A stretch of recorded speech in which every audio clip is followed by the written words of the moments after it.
Hello. It's dark in here. Hi. Hello. Can you guys see me and hear me? I'm trying out new headphones, so let me know. Hello. Happy Friday. Can you guys see me and hear me? Let me know. So I'm not just rambling off. Hello, hello. Hi.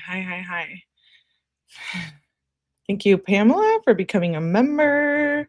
Shout out to you. Yeah, you guys can, I assume you guys can hear me. Why does YouTube keep doing us like this? Thank you, Debbie. Why does YouTube keep, let me finish looking. Is it? Wait. Oh, I'm sorry. Yeah, if you see, if you see that in the background, just don't mind it. It's just candles in the background. Thank you, though. Hello. Okay, so hi. Why does YouTube keep doing that? Changing everybody's handles. It's really effing annoying. Hello. Well, I know who most of you are, but like, let me know. We're gonna maybe do like kindergarten where you like drop who you are, your name. I don't know. I'm not down with that though. If that's something they're trying out, absolutely not. We do not like it here. Okay, let's get started. I saw Robert. Hello. Welcome in, everyone. I don't usually stream during the day, but I'm digging it. So thank you for being here. I am Ellie. This is my channel. I am your host. Welcome. We are covering the Lauren Matthias situation, hidden true crime, and it's icky. And there's a lot of shit going on. But I felt like, I already covered it. I already started this, so I might as well get into it. We're going to read the documents today. I don't remember where I got them from, but I believe it's an internet. She might have a channel. I'm not sure. I think her name is Sleuthy. I think that's who made them. Not sure, but I got all the documents, and so we're going to read all of them. Not in one live though. I don't think we can get through it in one live. So we're going to do a Lauren live today, and then we'll continue it till either later tomorrow. I do have a 𝐼𝐸𝐺𝐸 live scheduled. So if you are new here, hello, welcome. I'm Melly. We are true crime here, but we cover a little bit of everything. Like we did cover like some of the Diddy stuff, but mostly true crime. And we covered the audio hearing for the Lauren Matthias stalker injunction situation been going on. That's all over the internet. And we covered it. We listened to that together here. And so now I want to just read the documents because I do always like to read the documents if I have them. And like I said, there's always two sides to every story. And here's that other side, right? And it's wild. Beyond my opinion, let me know what you guys think. Everything here is just opinion based. I am not a lawyer. I don't know these people personally. I'm just here bringing the audio to you guys, thanks to my friend ATS. And then now we have the documents. So we're just going to get the other side, there's always two sides to every story, maybe even three, depending on the number of people involved. I don't condone bullying and I don't condone stalking. That is not okay, specifically for those of us who have been through that.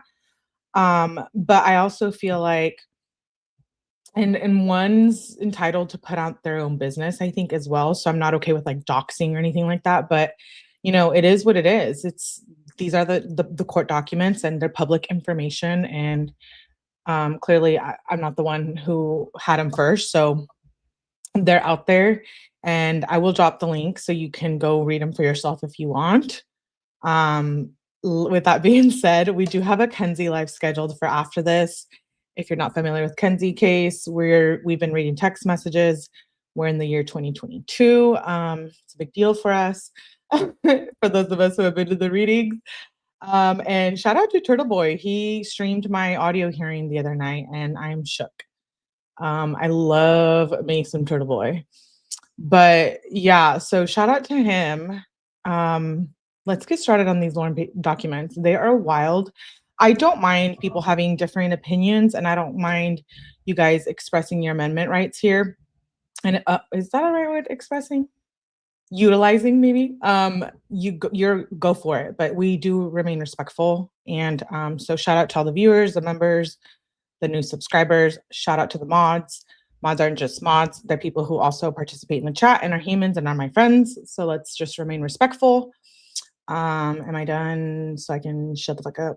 Yeah. Okay. Let's get started. Shout out to all of you guys for being here. Sorry, StreamYard's been changing some of my things on here. Okay. I want to make sure you guys can see the documents as well. This one's hard for me to get into. Yeah, you just, it's a 9-hour live if you're not familiar with it. Lauren Matthias, I'm not on fire, you guys. It's just the incense behind me and whatnot. So don't mind them. But it is necessary. Lauren Matthias made from Hidden True Crime made a 9-hour video about how she's being stalked and like bullied and harassed in her family, etc. But then someone got the audio hearing, and then the documents came out, and there was things she was leaving out. And some say that she's the bully, she's the mean girl. There's a lot of opinions about this. Turtle Boy is hilarious on this, though. I was debating because I started playing the 9-hour video the other night, and then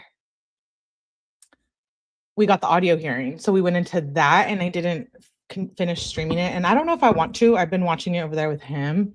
So I figured we should just get started on the documents. There's a lot. Like I said, this is part 1. I don't think we can get through everything. And we're going to start with the Henderson police reports from June 19th of 2025 and July 3rd of 2025. I apologize in advance if I don't know all the characters in this situation.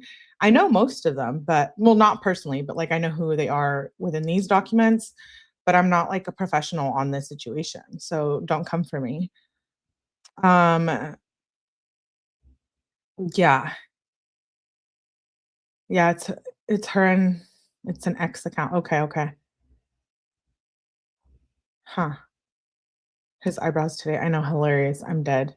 Okay, so this Henderson police incident, July 3rd. Wait, I thought there was a June. Okay, so let's start with that one.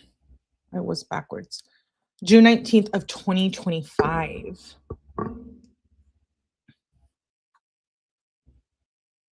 It's an incident report. Okay, so 2:51 p.m.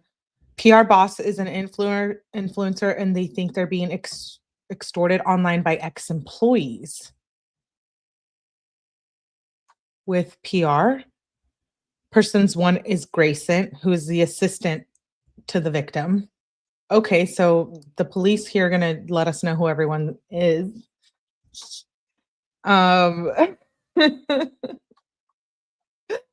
I already can't do this. This is wild. Person 1, Grayson, assistant to the victim. Person 2, Lauren Matthias, the victim reporting. Persons 3, Jennifer, TV host, correspondent for Law and Crime, contributor on News Nation and Court TV. What? Who do you mean, Jennifer?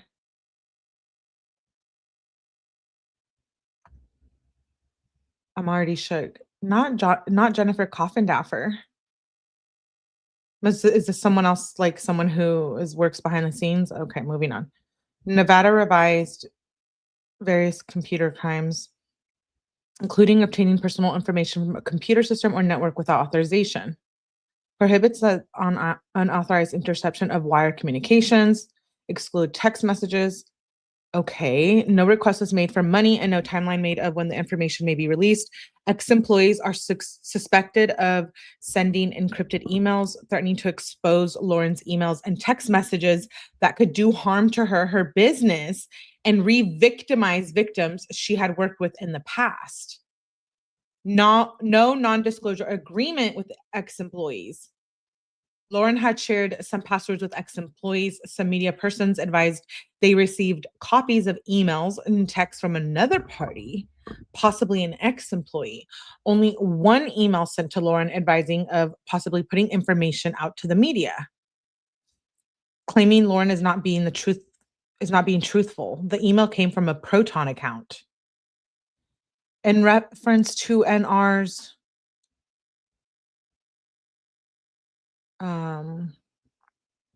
no text messages were intercepted and no proof of PII being accessed or shared personal information. Victim is concerned about iCloud and Gmail possibly being hacked. Abused victim of electronic communications privacy laws in the US. Possession also, I think, post NRS. It's a misdemeanor to deliver defamatory statements to an editor or publisher if information is released. Persons for is redacted, and it says ex-employee as of July 2024, suspected of releasing info to third parties. Persons 5, Colette, ex-employee of July 2024, does not seem to be part of the text sharing. Further clarification, Gmail, no emails, Gmail hacked or shared, no iCloud hacked. I did not find extortion threats pertain to the situation. Info on cyberstalking laws, using text messages for cyberstalking, which includes publishing or distributing information to increase the harm or violence to the victim, is a Category C felony in Nevada. In summary, sharing text messages with a third party without the consent of all involved parties in Nevada could be considered unlawful and may lead to criminal charges, including felony penalties and civil lawsuits for the invasion of privacy. It is crucial to understand that these privacy regulations before sharing any personal communications. To simplify, the victim Lauren believes suspect ex-employee Stephanie sent company personal text messages content to third party Jennifer. No direct proof. Lauren is concerned if text messages are released to the public that her reputation will suffer, and the victims of crimes she worked with in the past will be re-victimized. Most info from third-party hearsay. Stephanie was sent cease and desist orders from Lauren's lawyer on April 9th of 2025. Text messages have supposedly been shared with third-party contractor and Jennifer after the cease and desist order was delivered/served. Per request from the PR victim, I attempted to contact Jennifer, Stephanie, and Colette. Left voicemail with all requesting a callback on phone with callback. Who's these Stephanie and Jennifer people? On phone with Stephanie, on phone with Jennifer. Okay, they're documenting what's going on. The cop is. Stephanie advised that she had not shared info or text with anyone. She was concerned it could be Lauren's newer friends. The newer friends' employees had contacted her to ask about working relationship. She thinks Lauren does not know who it is, so she keeps blaming the wrong people. Jennifer advised she received an anonymous email with text. I think they did a typo. I think they meant with past text messages where Lauren spoke poorly about her.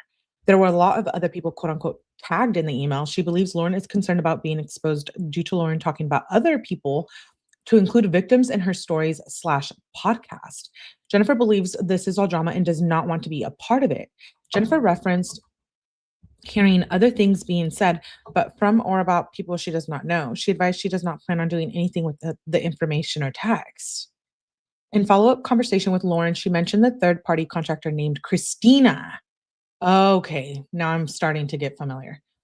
She mentioned the third-party contractor named Christina, whose ex-employee Stephanie mentioned as well.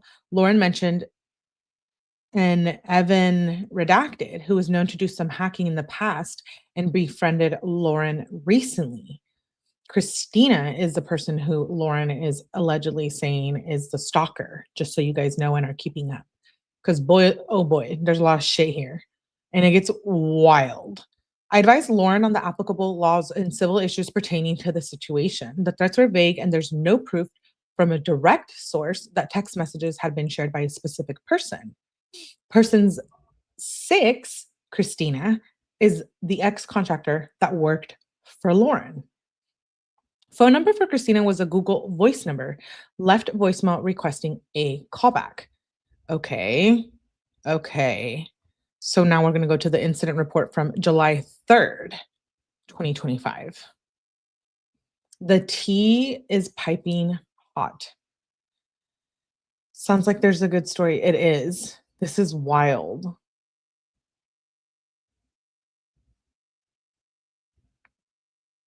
Oh, are you? Okay, that's cool, Sarah. Good to see you. A big Turtle Boy fan. Yeah, hit the like button too, please. Okay, let's continue. So July 3rd, attempted to contact Christina per email received from her as follow-up on initial call. No answer and left voicemail. Christina returned my call at approximately 18-19 hours. Um, voice recorded and it was recorded and labeled with original incident number. Christina advised she did not make copies of the text messages, although during conversation alluded to having copies. The discussion changed to a comment of maybe she should start saving copies to protect herself in the future. Additional conversation mentioned how how Lauren is worried about her reputation and seems to be using the police to basically scare other people. Oh, wow. Wow, wow, wow.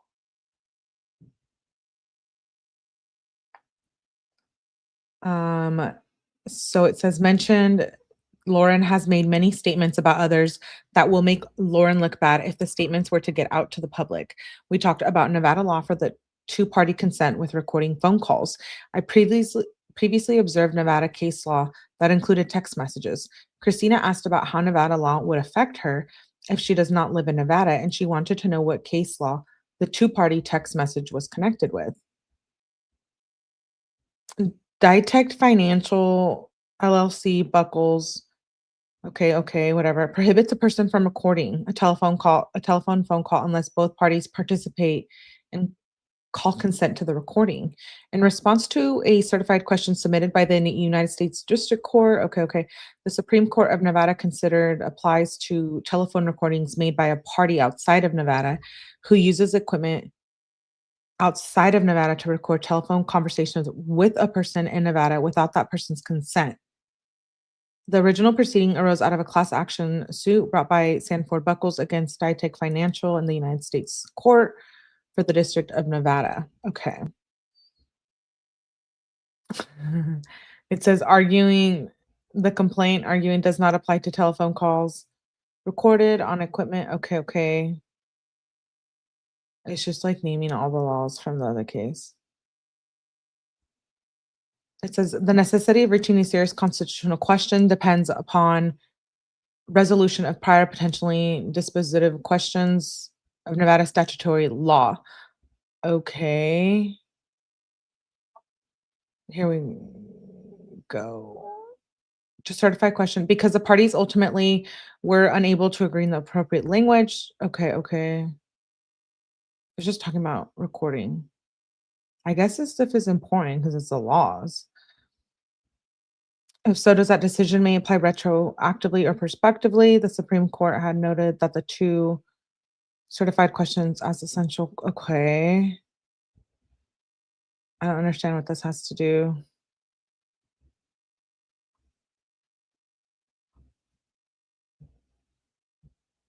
Okay, Sharp versus Nevada, the Supreme Court established that all the party consent requirement for recording phone calls also applies to text messages. Okay, so I think that was just like a basis of the laws. Let's move on. The next document is the Grayson and Lauren Declaration, which is redacted, and this is from September 13th of 2025. Um, let me make it bigger.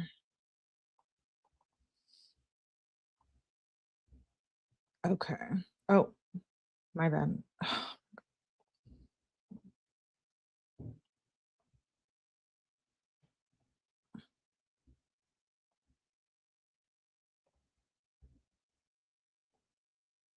Okay.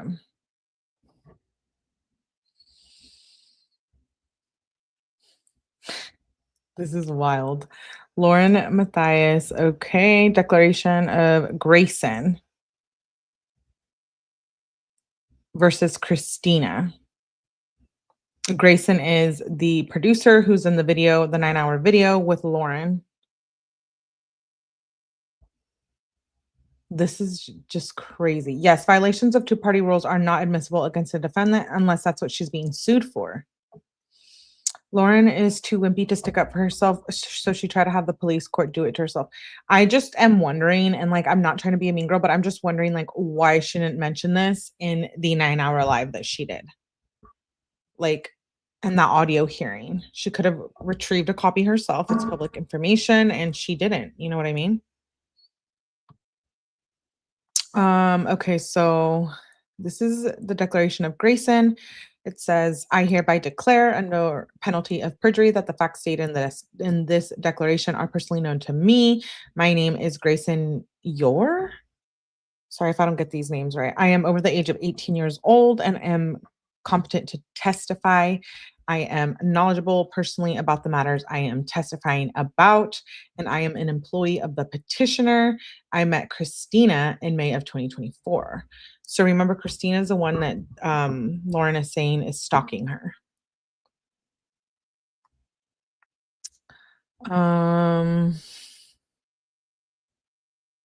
Okay. It says, after meeting her, I never had much contact with her until October of 2024. After that, I became friendly with Christina. I began doing some work for Lauren that same month before transitioning to work full-time shortly thereafter. Um, I have been hearing that Grayson worked for another YouTuber as well. So a lot of people are saying that Grayson created a lot of the mean girl stuff too. That she's responsible. I don't know. Your opinion is welcome, and that is yours to have, and that is your right. And I have my right to my own opinions, and I don't really know what my opinion is yet, other than this is all shady as fuck. But let's continue. I began doing some work for Lauren the same month before transitioning full time. Lauren had hired Christina to do graphic design work, and I would often times be more or less the one overseeing what was being done, requesting things needed and scheduling calls if needed. Christina and I would eventually become what I considered friends because we both did work for Lauren and we were friends. There were many conversations that revolved around Lauren and her mental health and anguish, as both her mother and brother were laid on hospice at the same time. In April of 2025, I was sitting upstairs in the Maricopa County Courthouse when Lauren let me know she had been confronted by Christina and told all of her text messages were being released.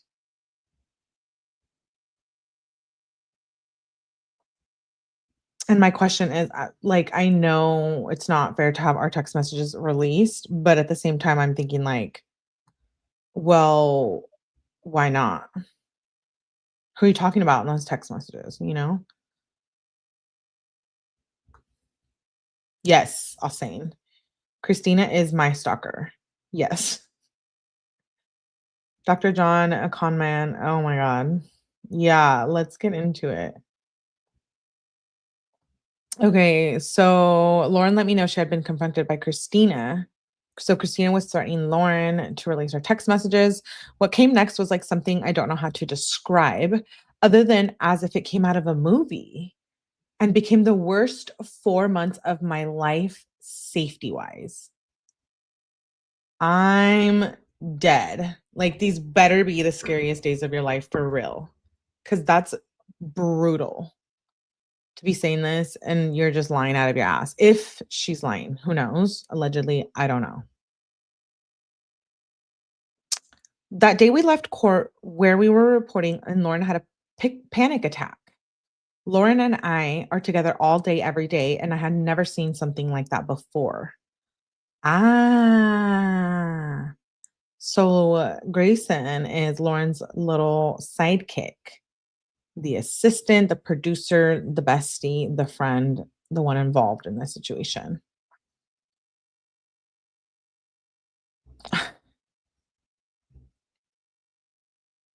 I haven't watched all the TikToks. No, not all of them.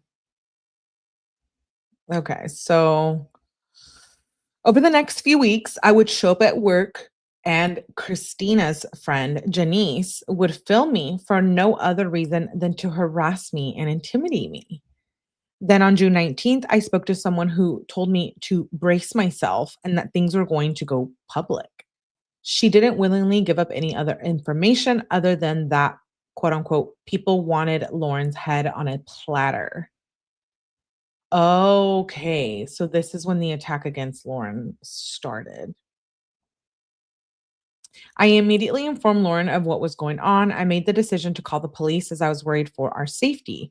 Shortly after that, Christina started the TikTok and Instagram accounts. Christina continues to target Lauren, John, and anyone who is friends and or works with them on a regular with her post. As as for how I've seen it affect Lauren, I can say without a doubt that this has caused extreme fear, overwhelming panic, paralyzing anxiety, and relentless emotional turmoil. I have seen her go from spending every moment when not working with her little boy carefree to spending every moment not working, consumed about making sure her son and husband stay safe and trying to find ways to stop the escalation. As for her husband, John, I have seen him go from completely lasered in and focused on work to barely being able to work at all. Um, okay. Wait. I have to call bullshit right here. Hold on. Okay, wait. Too stressed and in too much turmoil that you can't work, but you make a 9-hour live about the situation and then you make a Patreon behind a paywall about it. So where in there are you so fearful for your life that you decided to expose yourself in the situation to all of the YouTube community? I'm not trying to be mean. I'm just let's be realistic here, people, right? Let's be realistic here. Oh, let me put the comments on screen. Do you guys want the comments on the screen? I think I like them. Um, every work meeting we have is him expressing his fear and concern not only for himself, but also for Lauren. On July 7th, he took me aside and cried, explaining that he had woken up at 5 a.m. by Lauren rocking in bed that morning, who tearfully told him that she wanted to unalive herself. That's kind of fucked up to bring up the suicide situation. John informed me, as I am the one most often with Lauren during the day. After that, things intensified as we made sure Lauren was never alone and kept a close eye on the situation. As for me, I have lived every day in complete fear, persistent anxiety, suffocating dread, and crushing weight of uncertainty.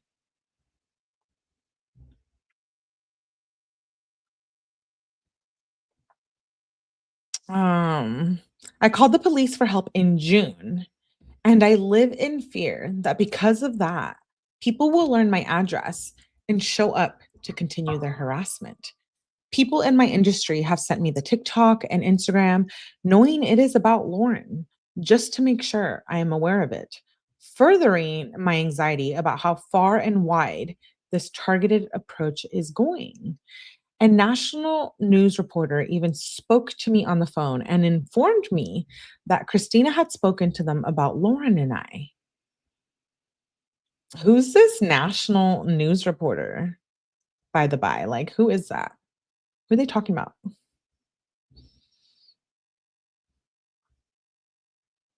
John was not on the 9-hour live, but John is the husband in the background. So it is what it is. Thanks, Kara, for being here. Biased, but she seems not mentally well. Okay, so I don't know who that national news reporter is. Is that Brian guy? Who knows? Christina was not asked about us by this person. Instead, she intentionally sought out this person just to speak about us to them to cause them harm to business relationships. On July 23rd, I was in Boise working at the Brian Koberger sentencing. That day, Janice filmed me constantly. I felt it entirely unsafe. That night, At dinner, Lori and Sarah approached our table. I didn't know at the time, but Lauren had taken a video of me in complete and emotional distress that evening. Exhibit 21, crying. We're gonna have those exhibits reviewed. Well, I'm gonna review those. That video shows a representation of what many days and nights of my life have looked like since this all began. I live every day in fear. I cannot go to work in public places without fear. This has spanned multiple states, and I feel like I am consistently being threatened, monitored, and stalked while Christina posts all about it on social media. Dude, we heard from the hearing. Like the judge said, her posting on social media or whatever is not um illegal. It's not stalking. Laura, we're reading the declaration from Grayson, Lauren's assistant. We just started. This is like the second document we read.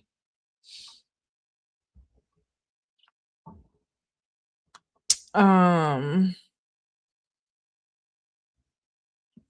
if the national news report is not named and proven to have contacted with Grayson on or about the time of these allegations, the statement will be dismissed as hearsay. Yeah.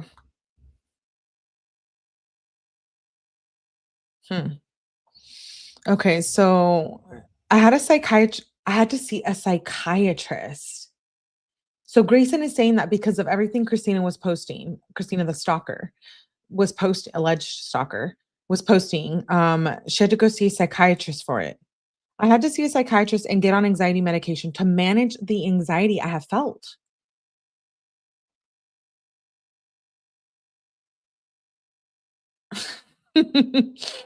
um, yeah. I'm laughing at my mod, not at you, not at the document. I had to get prescribed medication to sleep at night as I have not been able to sleep well. Many nights I have texted Lauren and others around me in the middle of the night in complete panic. See Exhibit 22. We'll see that. While it has been slightly effective, I still wake up every day in complete dread. Instead of starting my day thinking about all I am going to accomplish, I start my day checking my phone and checking my home cameras, making the rounds to ensure that I am still safe. I am constantly checking my doors to make sure they are locked. If these people show up at my place of work with no regard just to stalk and harass Lauren and I, who is to say they won't show up at my home? The mental toll has taken on me is beyond description. I have spent hours on the phone with my own father, crying about my fears for my safety, for Lauren and herself. What? Hold on. About my fears for safety for both Lauren and myself. Melly, learn how to read. Okay. Anton, you're late. In my opinion, Lauren dismissed the case because she knew she would lose. Oh, says, I have felt like I'm drowning for 4 months and nowhere to turn and no way to make it stop. I fear for our safety and our well being. Christina has continued her targeted attack for months. She has not stopped or backed down. Instead, she continues to escalate day by day. I can't keep living like this every day. It has caused great harm to my mental and physical well being. Verification under Utah Code Section 78B, 18A, 106, if you're interested. Signed Wednesday, August 27th, 2025, by Grayson.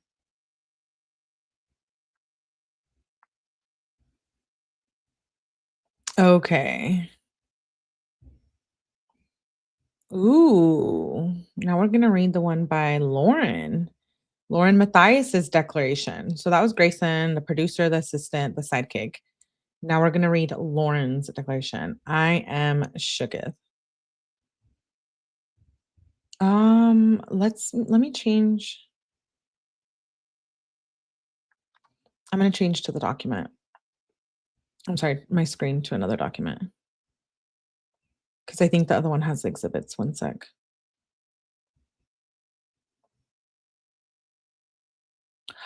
Oh, I got it. Okay. Just kidding. Just kidding. There was numerous ones they did. Holy shitballs. Not me being confused because they went all crazy. Oh Lord. Okay, let's go back. Don't oh, you guys can even see the screen. You're like, "What are you looking at? You crazy person." Okay. There we go. There we go. Sorry, guys. Work with me here. Work with me, baby. Okay, declaration of Lauren Matthias. All right, all right, all right. Can you see? Can you see? ¿Lo quieres más grande o más chiquito? That means, do you want it smaller or do you want it bigger? Pause. Um, do I need to remove the comments from the screen? I want to be able, you guys to be able to see this with your own eyeballs. Okay, so my name is Lauren Matthias. Are you guys ready for this or what? Okay, I'm over the age of 18 years, clearly. I am knowledgeable personally about the matters I am testifying about. I am the petitioner. I met Christina in April of 2024. During the summer of 2024, she began doing contract graphic design for my business, Exhibit 1. However, for the past few months, Christina has been intentionally targeting me, stalking me, and making me fearful for my safety and well being, as well as the safety of my family and my producer, Grayson, yours safety. Christina has also been using a group of people to help her achieve her goal. This started on April 9th, 2025, when Christina confronted me in a courthouse in Maricopa County, Arizona, while I was reporting on the Lori Daybell trial. So, this is allegedly when the drama starts. Um, at the Lori Daybell trial, if you don't know who Lori Daybell is, she's a demon. Walking amongst earth. She is incarcerated right now for unaliving children. Oh my gosh, I'm thinking Richard Allen case. Why am I thinking about those two poor girls? Anyways, still children involved. Um, too much to crime. Christina came up to me, cried, and let me know she had heard what I had said about her and that two former contract workers were releasing text messages I had with them during their employment with me. So Lauren is saying that Christina went up to her and she cried. The text about Christina stated that she was annoying. I apologized for hurting her feelings and even followed up with text messages about taking accountability. Exhibit 2. Later that night, I received a threatening voicemail from someone named Liz. She brought up the fact that I had said I didn't know who she was, which was something I told Christina during our conversation. I sent Christina a text message stating to please not share our conversation that was private, as I was feeling threatened. A couple of days later, I was sent a Reddit comment that was made by Christina, alleging that I was plagiarizing and had poached an employee from another person in my industry. Okay, so Christina's saying, or Lauren's saying that Christina's talking shit, blasting her name and defamation, and allegedly Grayson, I think, and this is allegedly my opinion. I think Grayson was working for another bigger creator on YouTube, and Lauren allegedly poached Grayson from this other creator. Correct me if I'm wrong. I texted her requesting she does not defame my business online. And if she believes I am plagiarizing, to please report me. She denied that they were her post, despite evidence from her account showing that it was her account. After some back and forth, I blocked her as I began to feel unsafe. She then sent me an aggressive email, and I sent a response asking that she not contact me, as I was beginning to feel threatened. On April 15th, I was confronted by a friend of Christina's named Janice at the same courthouse. The incident is on film. Janice was told by the bailiffs that she needed to leave me alone and stay away from me. Fast forward to June, and Christina created both a TikTok. Fast forward to June, and Christina created both a TikTok and an Instagram account solely about me, where she continues to post harmful things about me and efforts to expose me. So Lauren is saying that Christina made these fake accounts well, not even fake accounts, just threatening accounts.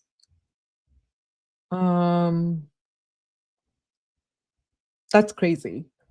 The first TikTok about me posted on her personal page and later on her targeted page is her telling her friends that I wanted to use my brother's sperm with an egg donor so that I or a surrogate could carry his baby. What? Wait. Um, Regardless of the situation with the sperm, it is effed up. Like, what? Just leave the man to rest. I'm disgusted. Let me read that to you again, people. My lovely peoples, by the way. The first TikTok about me posted on her personal page and later on her targeted page is her telling her friends that I wanted to use my brother's sperm with an egg donor so that so that I or a surrogate could carry his baby. My brother passed away in March after being in a devastating ATV accident in 2023. Christina is telling her followers that I wanted to consensually collect my brother's sperm while he laid in a vegetative state, unable to walk, talk, or have any basic function without assistance to have a child with him. This led to a flurry of comments from people about me, including one about this form of grape, like you eat grapes. To which Christina responds, yeah, you may be right.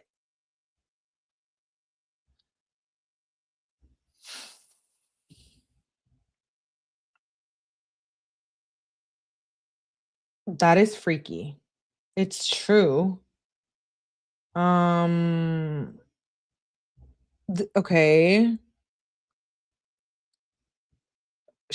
That's just like weird. She has since made up multiple multiple TikToks talking about this so-called grape she claims I wanted to do to my brother, which is simply untrue, completely malicious, and emotionally harmful. On June 19th of 2025, I received word that things were going to go public and that people wanted my head on a platter. I called the police as I was again fearful for my safety, which with such a vague threat. The police called Christina and she recorded that phone call and posted it to TikTok and Instagram, mocking the police officer. On July 12th, 2025, she began posting clips of my voice on her targeted social media accounts. The first clip of my voice was part of the conversation we had in the courthouse on April 9th of 2025, despite the courthouse having no recording policy. The video in which she compared me to infamous murder Jodi Arias has garnered over 30,000 views on TikTok. Okay, so Lauren's upset that Christina is posting all this stuff about her that is allegedly not true and that Christina is getting the views. The views. Well, I don't want to make opinions too soon. On July 13th, she posted a video with a photo of me, which is a well-known photo with a clown emoji over my face. Once again, trying to get people to identify who I am to come after me. How are you guys feeling about this? I don't get it. Like, seems like a lot of just, sorry, bullshit drama.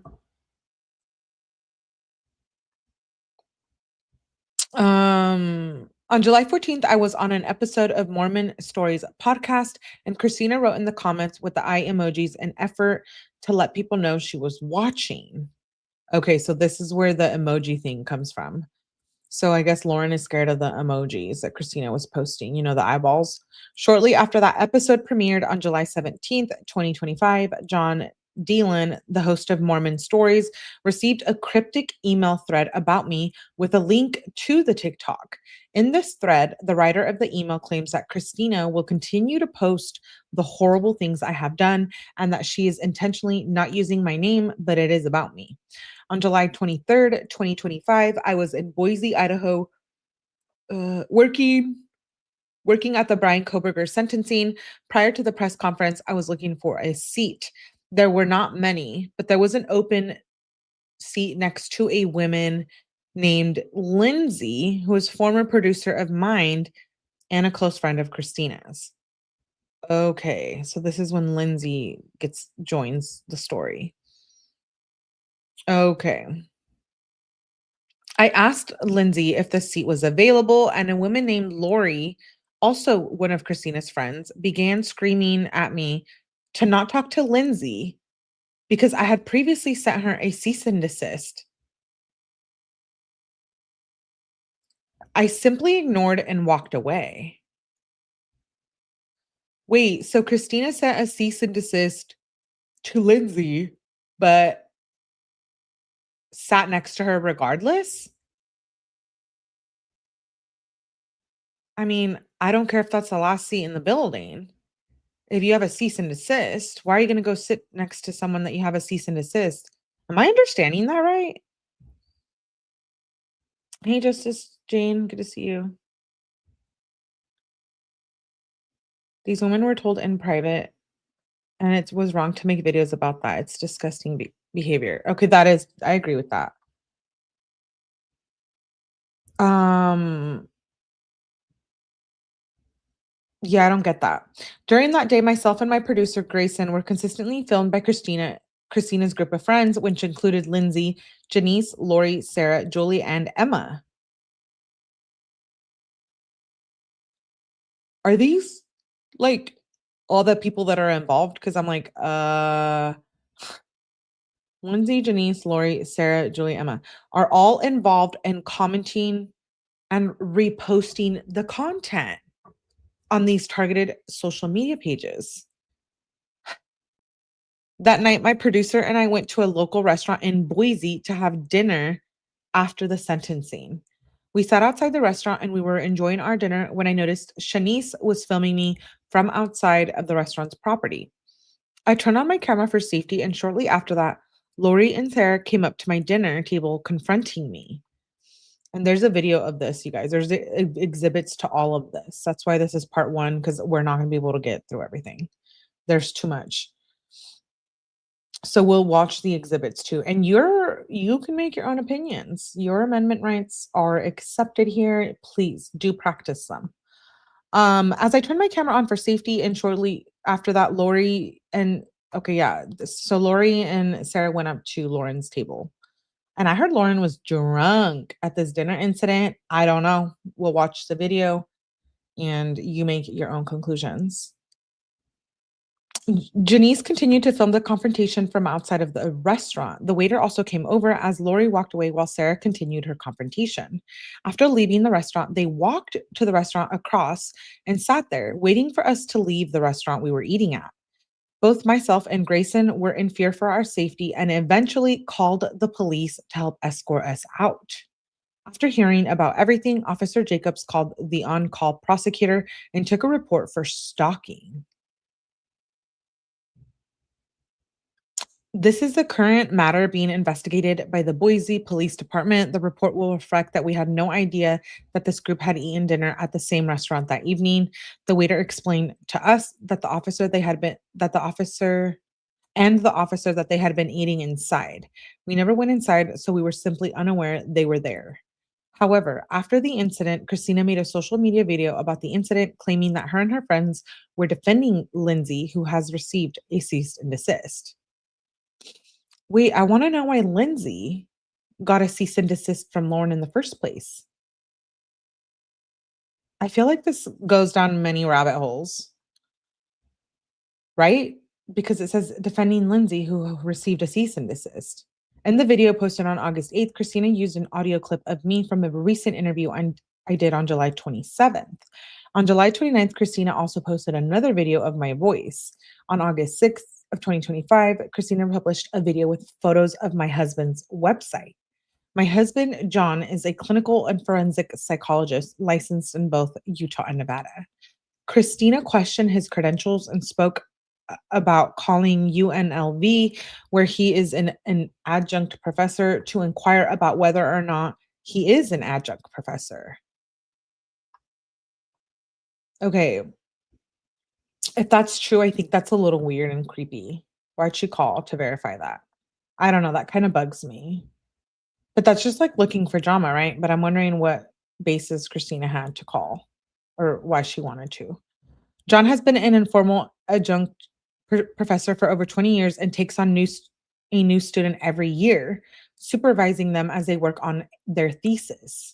On August 13th, Christina posted screenshots from our correspondence from April in which I clearly stated I felt threatened, once again showing no regard for myself or my safety. After that date, she continued posting more social media videos about me. Hmm. Presently, she posted about 50 TikToks and 33 Instagram posts about me. Who has seen these 50 TikToks? I think Michelle said she had. Did you, Michelle? I am not going to watch those 50 TikToks, but let me know. It's long, Michelle. We're doing part 1, part 2, part 3. Was that her ex-employee that was sharing the content? Yes. Yes. So I think like Grayson, I think it was Grayson or somebody else was working for Hidden True Crime was also working for another creator. Yes, I watched them. Okay, so was Christina being a bully in your opinion? Let me know if you have watched them. I'm curious. I was thinking Lindsay had been talking about giving away info Lauren had acquired about the cases when Lindsay worked there. Oh, so it was Lindsay. On TikTok and Instagram post, come on, I see that shit all the time. Turtle Boy gets harassed. Oh, I love me some Turtle. Did you see him streaming, Laura? I know you love Turtle Boy. People are always writing about stuff about him. Yeah, I know. He doesn't go around suing people unless he really needs to, right? I think she deleted a lot of them, but I watched like 8. Oh. Yeah, I'm just not gonna sit and watch 50. That's a lot. She continues to share my voice and my photos and use search engine optimization on these platforms. So if you look up my name, her videos come up. Her group of friends continues to comment and harass. Not only has she contacted the university where my husband supervises students, and John, she has also contacted the producer of the national news show, advising them not to work with me. Other colleagues of mine, and also has approached victims of major crime that I work with to tell them that I am not who I say I am. She has become entirely obsessed with me, doing anything she can do to make me feel unsafe and fearful. Do you hear what Lauren Matthias is saying? She has become entirely obsessed with me, doing anything she can to make me unsafe and fearful.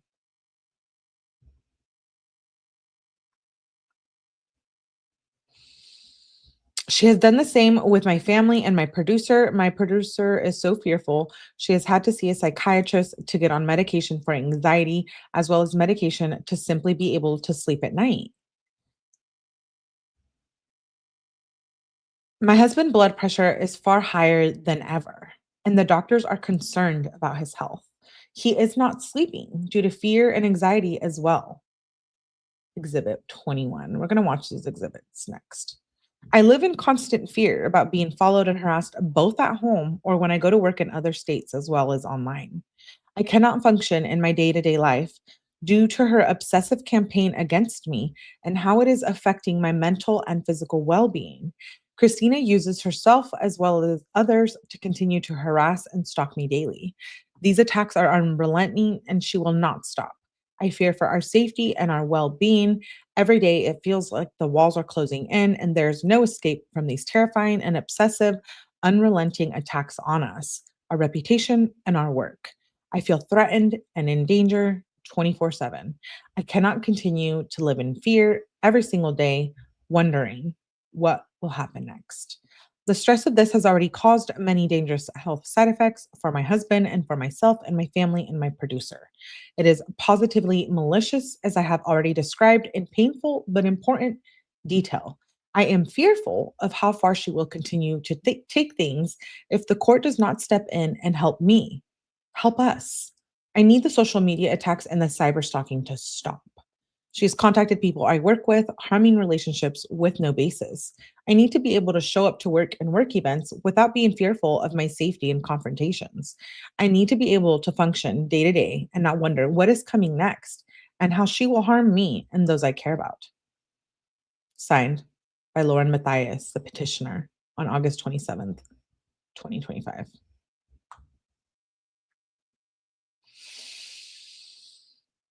Yikes. So there were second declarations filed. Let me pull those up. I'm shook. Are they the same or what do they mean by second? I don't get it. They did 2? Oh, this one has the exhibits. Okay.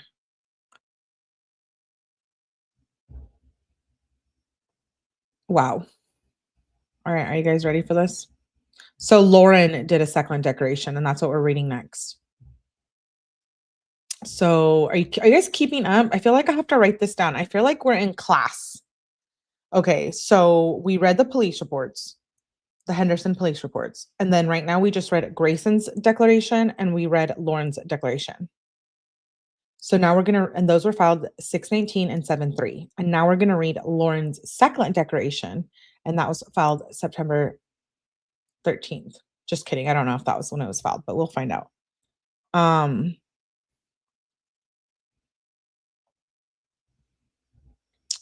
okay. Sharing my screen now.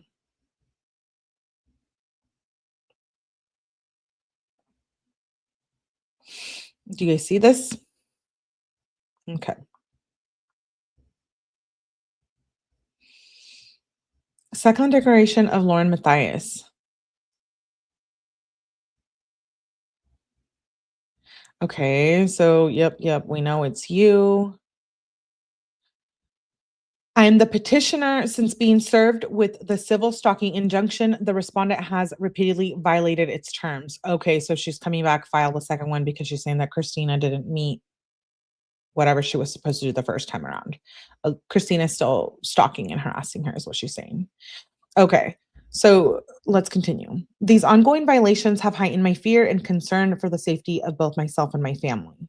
The respondent's actions demonstrate a clear disregard for this court's order and a deliberate intent to continue targeting, stalking, and harassing me, even though an active injunction remains in effect.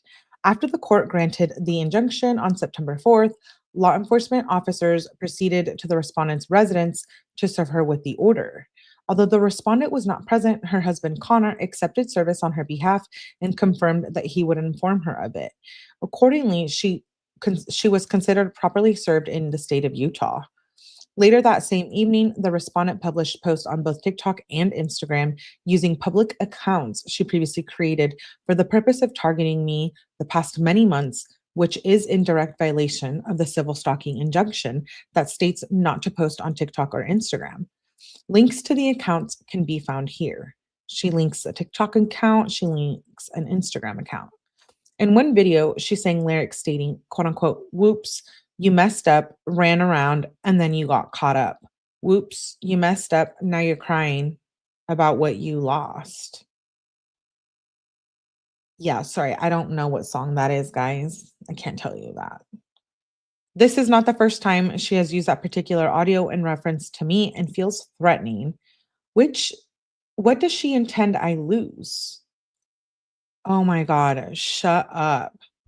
Sorry, like she's bringing in song lyrics. Who knows that song? I don't even know what that song is.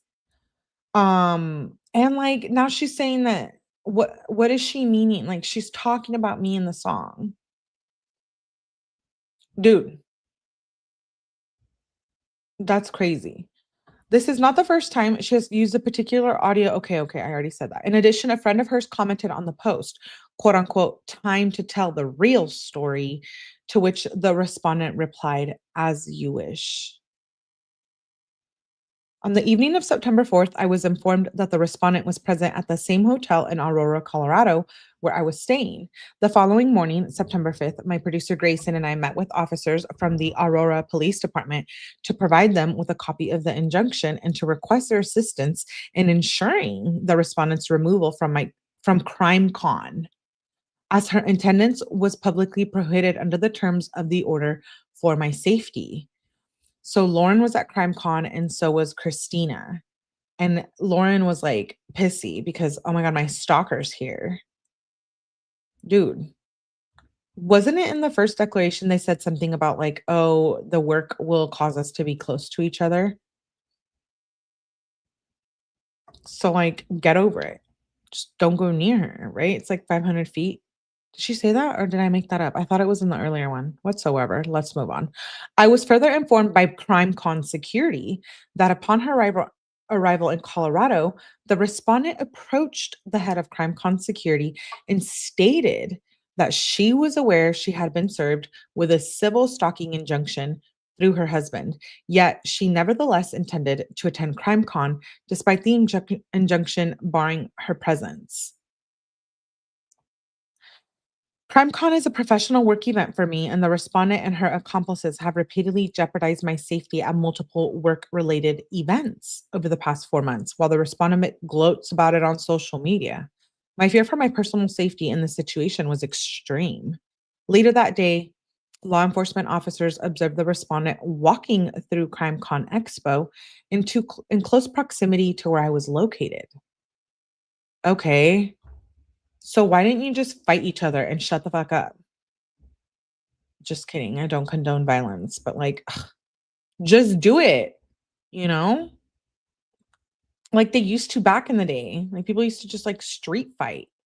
Now there's weapons and cars and pew pews, and I'm just, I'm sick of it. Okay, let's move on. Officers approached her, provided her with a physical copy of injunction and performed, wait, what? A copy of the injunction and informed her that she was required to leave immediately and would be subject to arrest if she returned. During this interaction, the respondent acknowledged that she was aware of the order and confirmed that her husband had already sent it to her.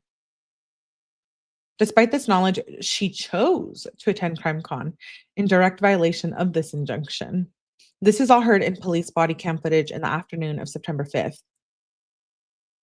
After leaving CrimeCon, the respondent processed to publish 2 additional posts on TikTok and Instagram using the same targeted accounts. In the first of these posts, she appeared walking in a field while mouthing along to an audio stating, quote unquote, "And don't come over here lying on me because I'm going to tell you what Ronnie, Bobby, Ricky, and Mike said. Don't lie on me. That is my biggest pet peeve. Don't lie on me." Can someone like tell me how old these people are? Because like, why are you using lyrics to talk to each other on social media? I think I was doing that like my early 20s, high school, early 20s. What song is that? Sorry, don't know. Don't care. Okay, moving on. As with her prior posts, the comments were populated by the individuals. The respondent routinely engages to further ongoing efforts to target and harass me, many of whom were at the CrimeCon Expo. In the second video, the respondent mouthed the lyrics to Eminem's song Worms. Okay, I do like Eminem. The content of the song can be reasonably be interpreted as threatening. Dude, take a chill pill and like chill. They're all of ages 50 plus, Melly. Thank you, happy girl. Ricky Bobby. Okay, so what song is that? Ricky Bobby, Ricky and Mike and Ronnie and Shmrani. What learned in the 50s? The alien took. It's hard to tell Christina early 30s. Dude, I can't even handle the pettiness. Okay, the content of the song can be reasonably be interpreted as threatening. The opening lines include, quote unquote, "You claim if you got knocked by the cops, you'll give them not a statement. Walk in the arraignment, pew pew the bailiff, karate kick the plaintiff." The portion the respondent chose to perform stated, quote unquote, "Because nobody likes me, everybody hates me, they want me to go eat some worms. I hope you're offended. And I drag my name through the mud, through the dirt, but I'ma make you eat your words." By deliberately selecting and performing these lyrics on the targeted social media accounts, the respondent conveyed a threatening and harassing message directed at me, in direct violation of the active injunction. Additionally, later that evening, while I was in the bar area of the hotel, I observed the respondent standing just a few feet away from me, holding a camera. In light of her established pattern of targeting me through the photographs, recordings, and the videos, her close proximity with a recording device was extremely threatening and placed me in genuine fear for my safety. The respondent only departed after noticing that my producer Grayson was on the phone. At that time, Grayson was speaking with an officer from the Aurora Police Department. Ah, so Lauren, you're having Grayson do your dirty work, calling the po-po. Um, This conduct, occurring after she had already been warned by law enforcement earlier that day, demonstrates her intentional disregard in the injunction and her ongoing effort to intimidate and harass me despite the court's orders. The officers had reinforced over and over that she was to be 500 feet away from me at all times. I had later learned that a friend of mine who was aware of ongoing threats and stalking had taken photographs of the incident. These photographs clearly show that the respondent was standing only a few feet away from me and my producer Grayson, despite the active civil injunction prohibiting such conduct. Why would a random friend of yours, Lauren, be standing around taking pictures? That was a setup. I'm sorry. Like, what? Why does it seem like so planned out? Like, oh, right at the right time you had cameras and police involved. Like, and you did these recordings at the dinner table. Like, why does this seem shady as fuck? These photographs, okay, yeah, yeah, yeah. Her deliberate proximity felt extremely intimidated and was intended to cause me fear and distress. But you were drunk at the dinner, or no? I don't know. Let me know. Additionally, on Sunday, September 7th, while I was in the seated bar area for lunch, I observed the respondent being escorted by security to the restaurant located directly behind me. Once again, she was within less than 500 feet of me, in direct violation of the injunction. Her continued proximity placed me in fear for my safety and further demonstrated her disregard for the court's order. On Wednesday, September 10th, one of the respondent's associates, Lori, published a video on the YouTubes. In that video, they specifically discussed the civil stalking injunction, using my name to identify me publicly and to emphasize that I had served the respondent with the order. This video was created and disseminated with a deliberate intention of targeting, harassing, and intimidating me. Wait, what? You're saying that Christina and them or whoever talking about the same stalking injunction that you went and made a 9-hour video about. You're saying that they shouldn't be able to do it, but you can? Like, you can come on here and make that video and it's not gonna disseminate with the deliberate intent of harassing and intimidating them? You, who you're such a more bigger channel and well known in the community, like, no. What's that saying? What is it? What's good for the goose is good for the gander? Someone recently said that to me when I was talking shit about something. And it's very much true. Like, they can't make a video about it, but you can. And then you weren't honest in your 9-hour video. You left parts out. And so now she's probably gonna be Lauren. I mean, it's probably gonna be pissed that people have access to all this information. Let's continue. Although the video itself contained numerous false statements, the respondent publicly commented on it, writing, quote unquote, "Thank you, Lori, thank you," followed by 4 crying emojis. The fact that the respondent enlisted or encouraged someone to create and publish a public video about me has made me feel even more unsafe.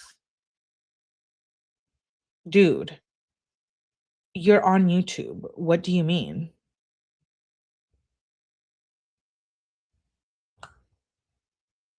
Um, it demonstrated not only her continued efforts to target me directly, but also her willingness to continue to involve others in amplifying the harassment.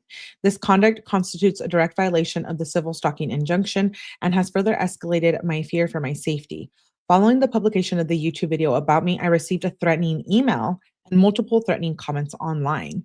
These communications were a direct result of the respondent's involvement in creating and promoting that video. The threats were intimidating and hostile in nature, clearly intended to cause me fear and emotional distress.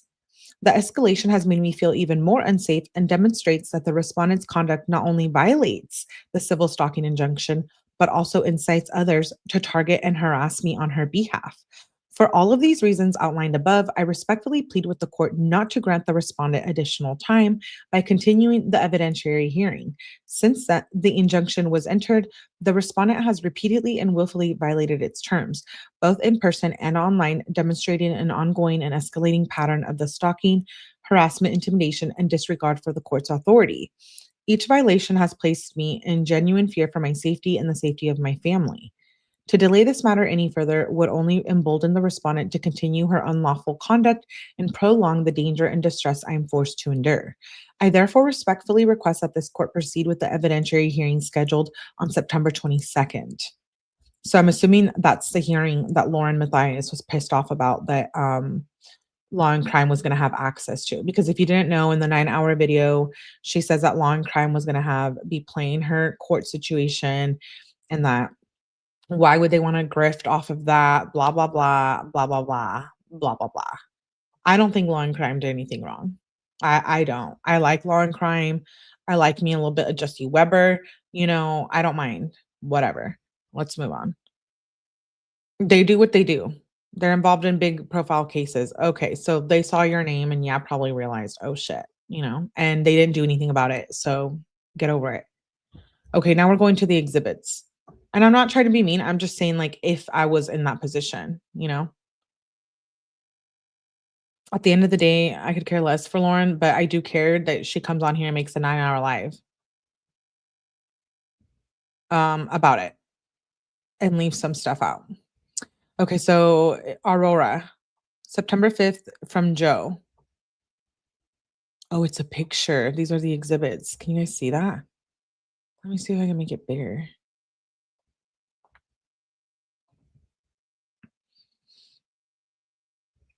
Okay, so in this picture, it's Grayson's right here. I don't know who the hell this is, but then Lauren's right here. Is this Brian Enton? And then Defense Diaries man is over here. I don't watch that channel. And then this is Christina right here taking a picture, I guess.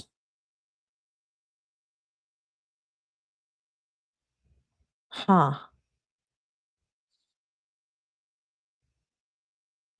So this is like one instance where Christina was supposedly close to her at a dinner, or a business dinner. It's a nice ass restaurant.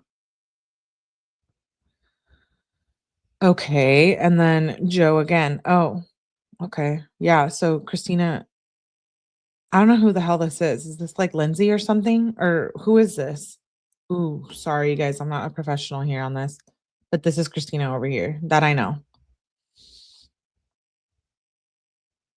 Oh, this is Lori. Oh, Lori's okay. Now it's making sense. Lori has a channel. Lori Helzer or something. I'm sorry, Lori Gigi. Okay, these are comments. Thank you, Lori. Thank you. Oh, Christina posted to Lori's page. And then it's someone Cuppa Teresa. I'm sorry, Lori, Gigi, and anyone else she's affecting. I have followed you since you started with her, then went on your own. I continued listening to you, dropped her. She always struck me as phony. I don't understand why the creator stalking order has cooled you on CrimeCon. It seems like that's a police issue that is out of their hands. Exhibit 27, hidden true crime. Comments. I understand petty drama occurred at CrimeCon. How unfortunate and disappointing. So someone's leaving a comment like this at Lauren's page. Someone sent to Lauren, you received an email from the questions form on the hidden true crime website. It's from somebody named Annie. Message, Lauren not shot her face after her behavior at CrimeCon. She lost subscribers. Kathy comments, so blocking other creators from attending CrimeCon with stalking complaints? Explain that. So she's explaining the mean comments she was getting regarding this. Tell us about CrimeCon. Who was stalking you? Why did you call the police? This is why she wanted to get a restraining order or whatever. Those are just a few of the exhibits.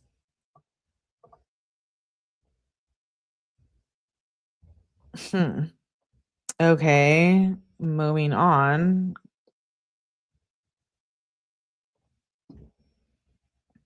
Should we go into the witness affidavit? Okay, we're going to read the next document, and then I'll go through the exhibits at the end of, there's a lot. Let me read the next document. This one is in order, and this one is witness affidavit Paul. And it's just 2 pages. I don't know how important it is, but we're going to review all of it. Okay. Okay. Understood? Do you understand? Dude, sorry, StreamYard is like messing me up. Okay. Um, let's see this one. Paul, resident of Indiana, dear hereby affirm that the following are true and correct. Okay, so it's someone who, let's read Paul. I don't know who that is. I was an attendee at the CrimeCon 2025 event at the Gaylord Rockies Resort and Convention in Denver, Colorado from September 4th to the 7th of 2025. On the evening of September 5th, I was present at the main bar area of the Gaylord, and there was an individual who was identified to me as Christina in the immediate vicinity of myself and other individuals to me personally, known to me personally, including Lauren Matthias. And whereas Christina was reported to me to have been served with a restraining order or other similar legal document I'm sorry, similar legal document ordering her to refrain from being within a specific geographical distance of Lauren Matthias. And whereas it appeared based on my personal visual observations that Christina may have been in violation of the reported court order in regards of her geophysical proximity to Lauren, and whereas I estimated the actual distance between Christina and Lauren to be approximately 20 feet at about 10:17 p.m. on September 5th. Therefore, I documented the location of Christina and Lauren Matthias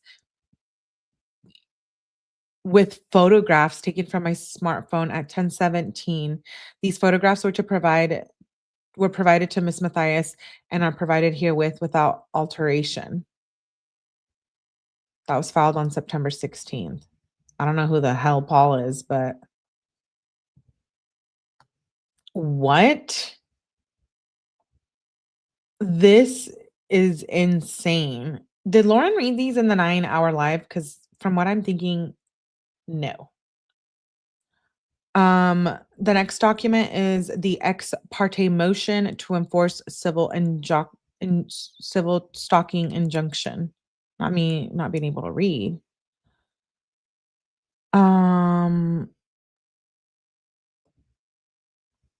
Okay. I'm gonna have so many documents pulled up for cases I'm talking about later. Okay. This is ex parte motion to enforce 9-4 civil stalking injunction. Lauren Matthias and Christina. Okay. Oh, let me share the screen.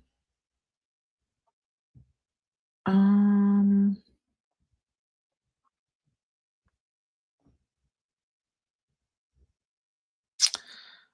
yeah, I've got this from, I got these from, I don't know, some kind person online, but yeah, I am gonna read all of them. Hey, Jenna, good to see you.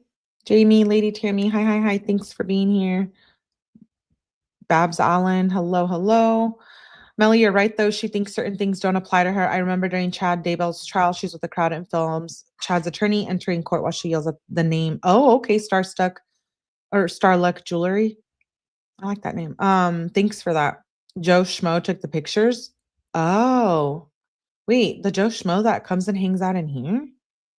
She compared herself to Charlie Kirk and Tylee Vallow.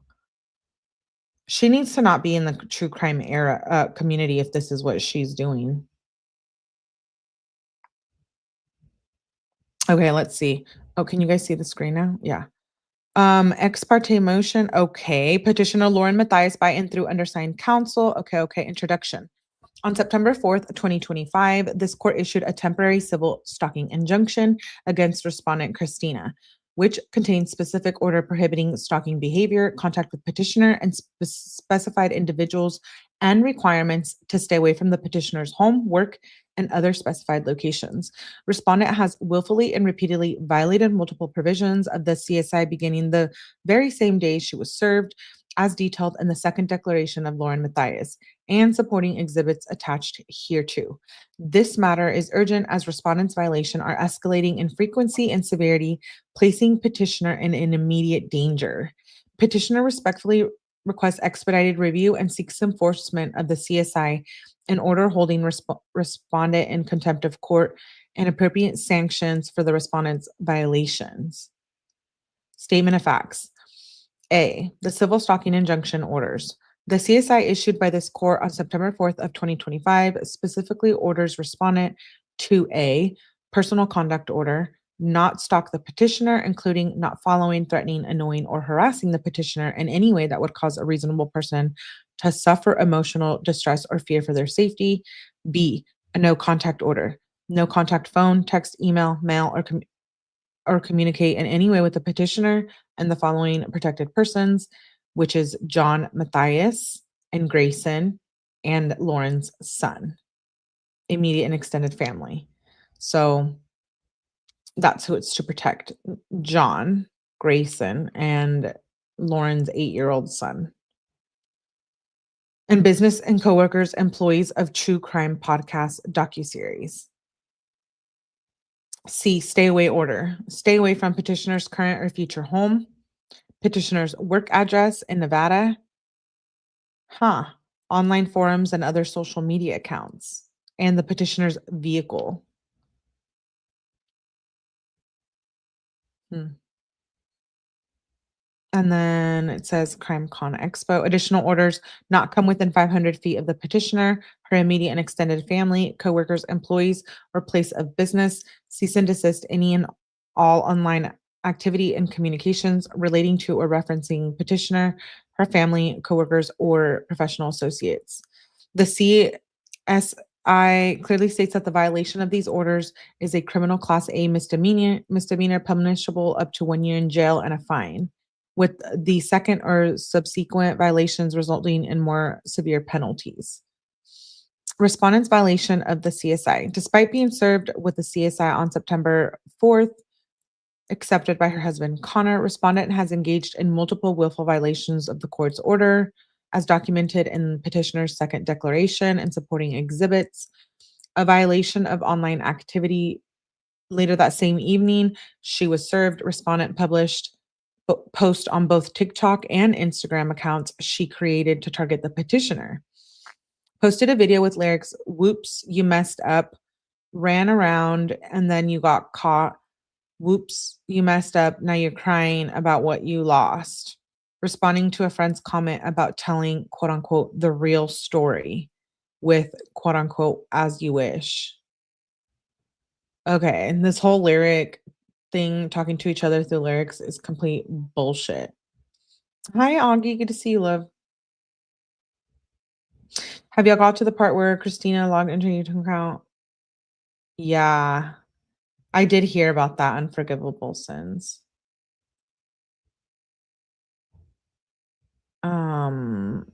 That's crazy. Okay, so violation of stay away order at 𝐼𝐸 September 5th. Respondent traveled to and attended 𝐼𝐸 Expo, which was specifically prohibited in the CSI. Approached 𝐼𝐸 security, acknowledging she was aware of the order and intended to attend anyways. Was observed by law enforcement walking through 𝐼𝐸 in close proximity to petitioner's location. When confronted by officers, admitted that she knew about the order and that her husband had sent it to her. Was physically served again and told to leave immediately or face arrest. Wow, Lauren almost had Christina arrested at 𝐼𝐸. Is that what I'm understanding here? After, additional online violations. After being removed from 𝐼𝐸, posted 2 more videos on TikTok and Instagram. First video, she mouthed audio stating, "Don't lie to me," with threatening undertones. Second video, this is the worms part. Performed lyrics from Eminem's Worms, including "I'ma make you eat your words." Violation of 500-foot stay away order. Stood just feet away from the petitioner in a hotel bar area while holding the camera. Only departed after observing producer on the phone with Aurora police. Photos document respondent within feet of the petitioner and Grayson. Second violation of stay away order. Again, came within 500 feet of the petitioner in the bar area during lunch. Was escorted by security to restaurant directly behind petitioner. Indirect harassment through third parties. Respondent's associate Lori published YouTube video discussing the CSI and using petitioner's name. Okay, so Lori H is with Christina. They work together. And Christina, okay, used to work for Lauren. Respondent commented on the video, "Thank you, Lori. Thank you, crying emojis." Video resulted in threatening emails and comments directed at petitioner, which we already heard. Demonstrates respondent directing, encouraging others to harass petitioner on her behalf. These repeated and escalating violations have caused petitioner extreme fear for her safety and that of her family, demonstrating respondents' complete disregard for the court's authority and deliberate intent to continue stalking and harassing petitioner despite the active injunction. Utah rule, okay, provides a mechanism for enforcing court orders. States that the violation of civil stalking injunction, okay. This court has inherent authority to enforce its orders through contempt proceedings and impose appropriate sanctions for violations. Verified motion and supporting evidence. This motion is supported by the second declaration of Lauren Matthias, the attached exhibits, Aurora Police Department body cam footage from September 5th, the court's file and records in this matter. The facts set forth in the declaration and exhibits would be admissible in evidence and support a finding that respondent has violated the CSI on multiple occasions within being served. Request for relief. Petitioner respectfully requests that this court issue an order to attend hearing, requiring respondent to appear personally before this court to explain why she should not be held in contempt of violating the injunction. Find respondent in contempt of court for willfully violating the court's orders on at least 6 documented occasions between September 4th and September 10th. Impose maximum sanctions, including a $1,000 fine for each violation, totaling at least $6,000. Confinement in jail for the maximum 30 days. Payment of all petitioners' attorney fees and costs incurred. Petitioners' travel and security cost. Wait. Literally, Lauren was trying to get her to go to jail for 30 days because they were at CrimeCon at the same time. That's fucked up. Pay for her attorney's fees and costs. Hello, Lauren has like 4 lawyers. That's wild. Convert the temporary CSI to a permanent civil stalking injunction for the full 3-year statutory period given. Modify the CSI to include increased distant requirement of 1,000 feet. Explicit prohibition on directing third parties to harass petitioner. Creating any new social media accounts. GPS monitoring if technologically feasible. What? Immediate refer for criminal prosecution. Misdemeanor stalking with recommendation for enhanced penalties due to multiple violations. Issue a bench warrant. Grant such and other further relief as the court deems just improper. Attorney for Lauren Matthias, September 17th.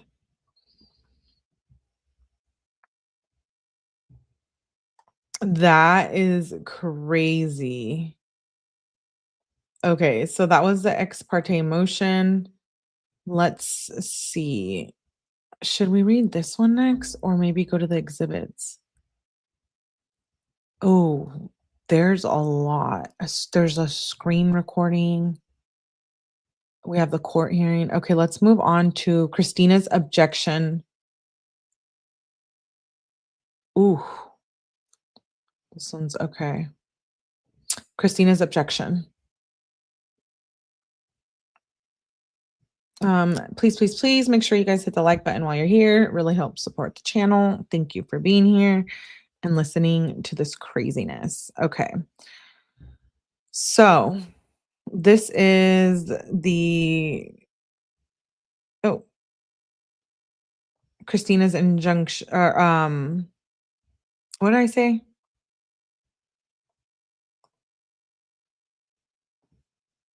Objection. All right, let's get started. I'm interested to hear this. Okay. Wow, she actually wanted her to pay 6,000 and go to jail for 30 days. Yeah, for making lyrics, for singing lyrics on a TikTok. I'm like, you know how many times I've done that in the past? Weaponizing the legal system for reals. Yeah, that's crazy. Okay, let's get started on this. Let me get a drink of water first. I'm gonna mute it so you guys don't hear me drinking water.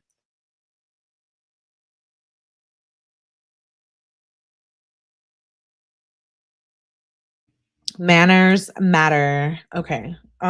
Christina responded through counsel in in opposition to request for civil stalking injunction in anticipation of the evidentiary hearing for September 22nd. Relief requested and supporting grounds. The court should deny the requested injunction. Petitioner Lauren Matthias is a public figure with hundreds and thousands of subscribers, followers on YouTube, and variety of other platforms. Matthias uses these platforms to speak out on a range of issues, including current events, legal news, true crime, and culture. But Matthias also has a history of using various means to deprive others of the very same rights she exercises. Several individuals have been the subject of cease and desist letters or false police reports. The requested injunction is simply Matthias's latest device to shut down speech with which she disagrees. The requested injunction lacks merit under Utah's civil stalking statute. Redacted has not spoken with me or otherwise communicated with Matthias directly or indirectly since April of 2025 when she responded to a string of text messages from Matthias.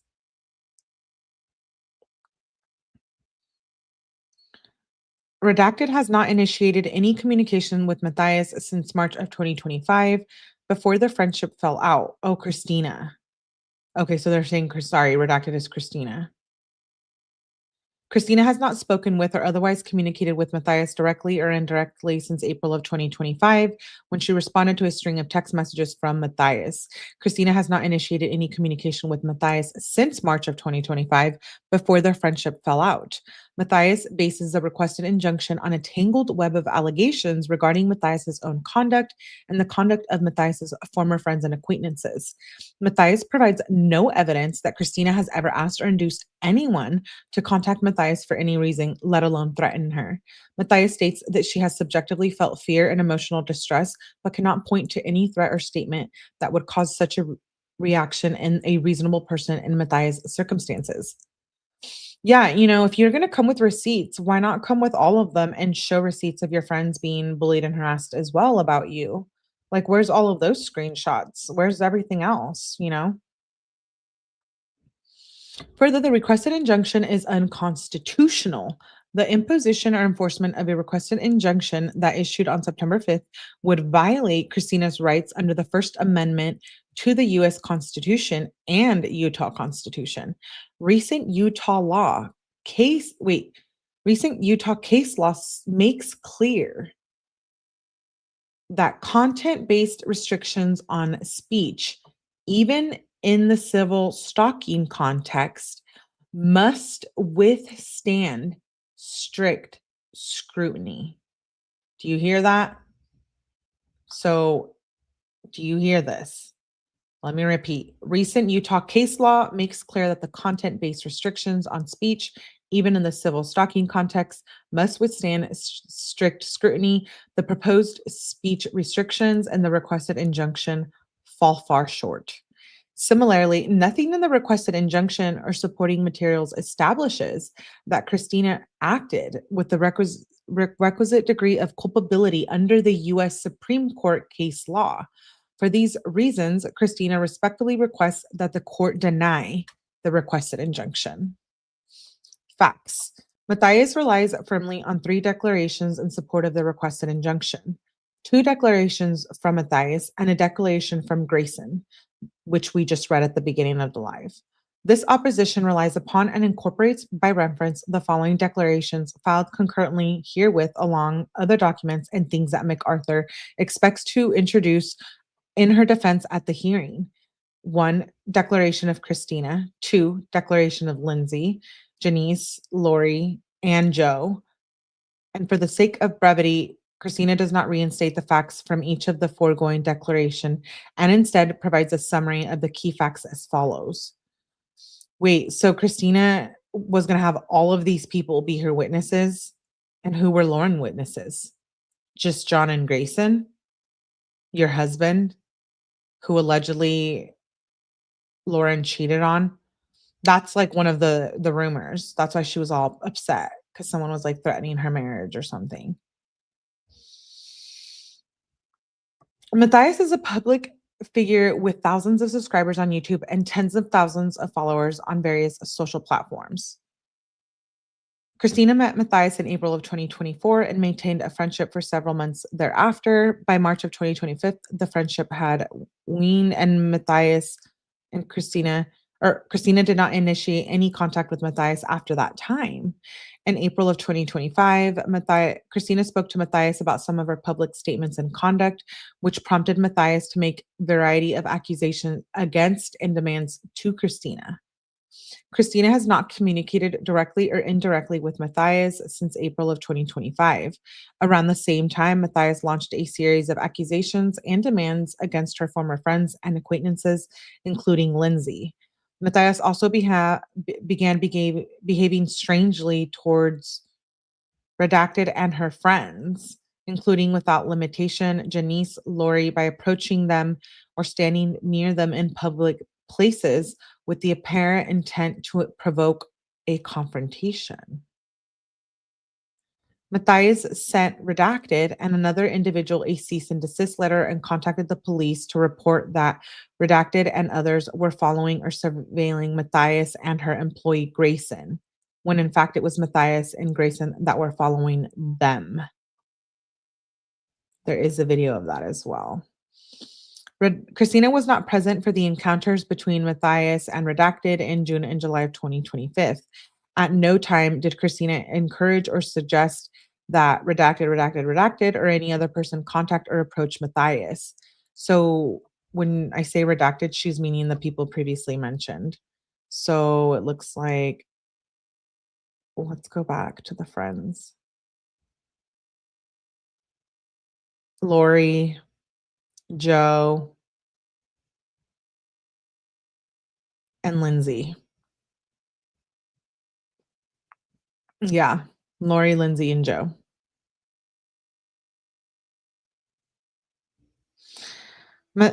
Christina's social media posts and public comments since April of 2025 have not been directed at Matthias and were not intended to communicate with Matthias directly or indirectly.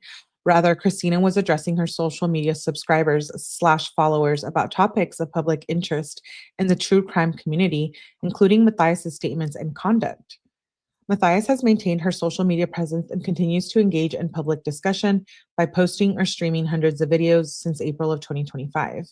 Matthias has used Christina's public statements as a pretext for quashing her speech and removing her from public events such as CrimeCon, which took place on September 5th through the 7th in Colorado.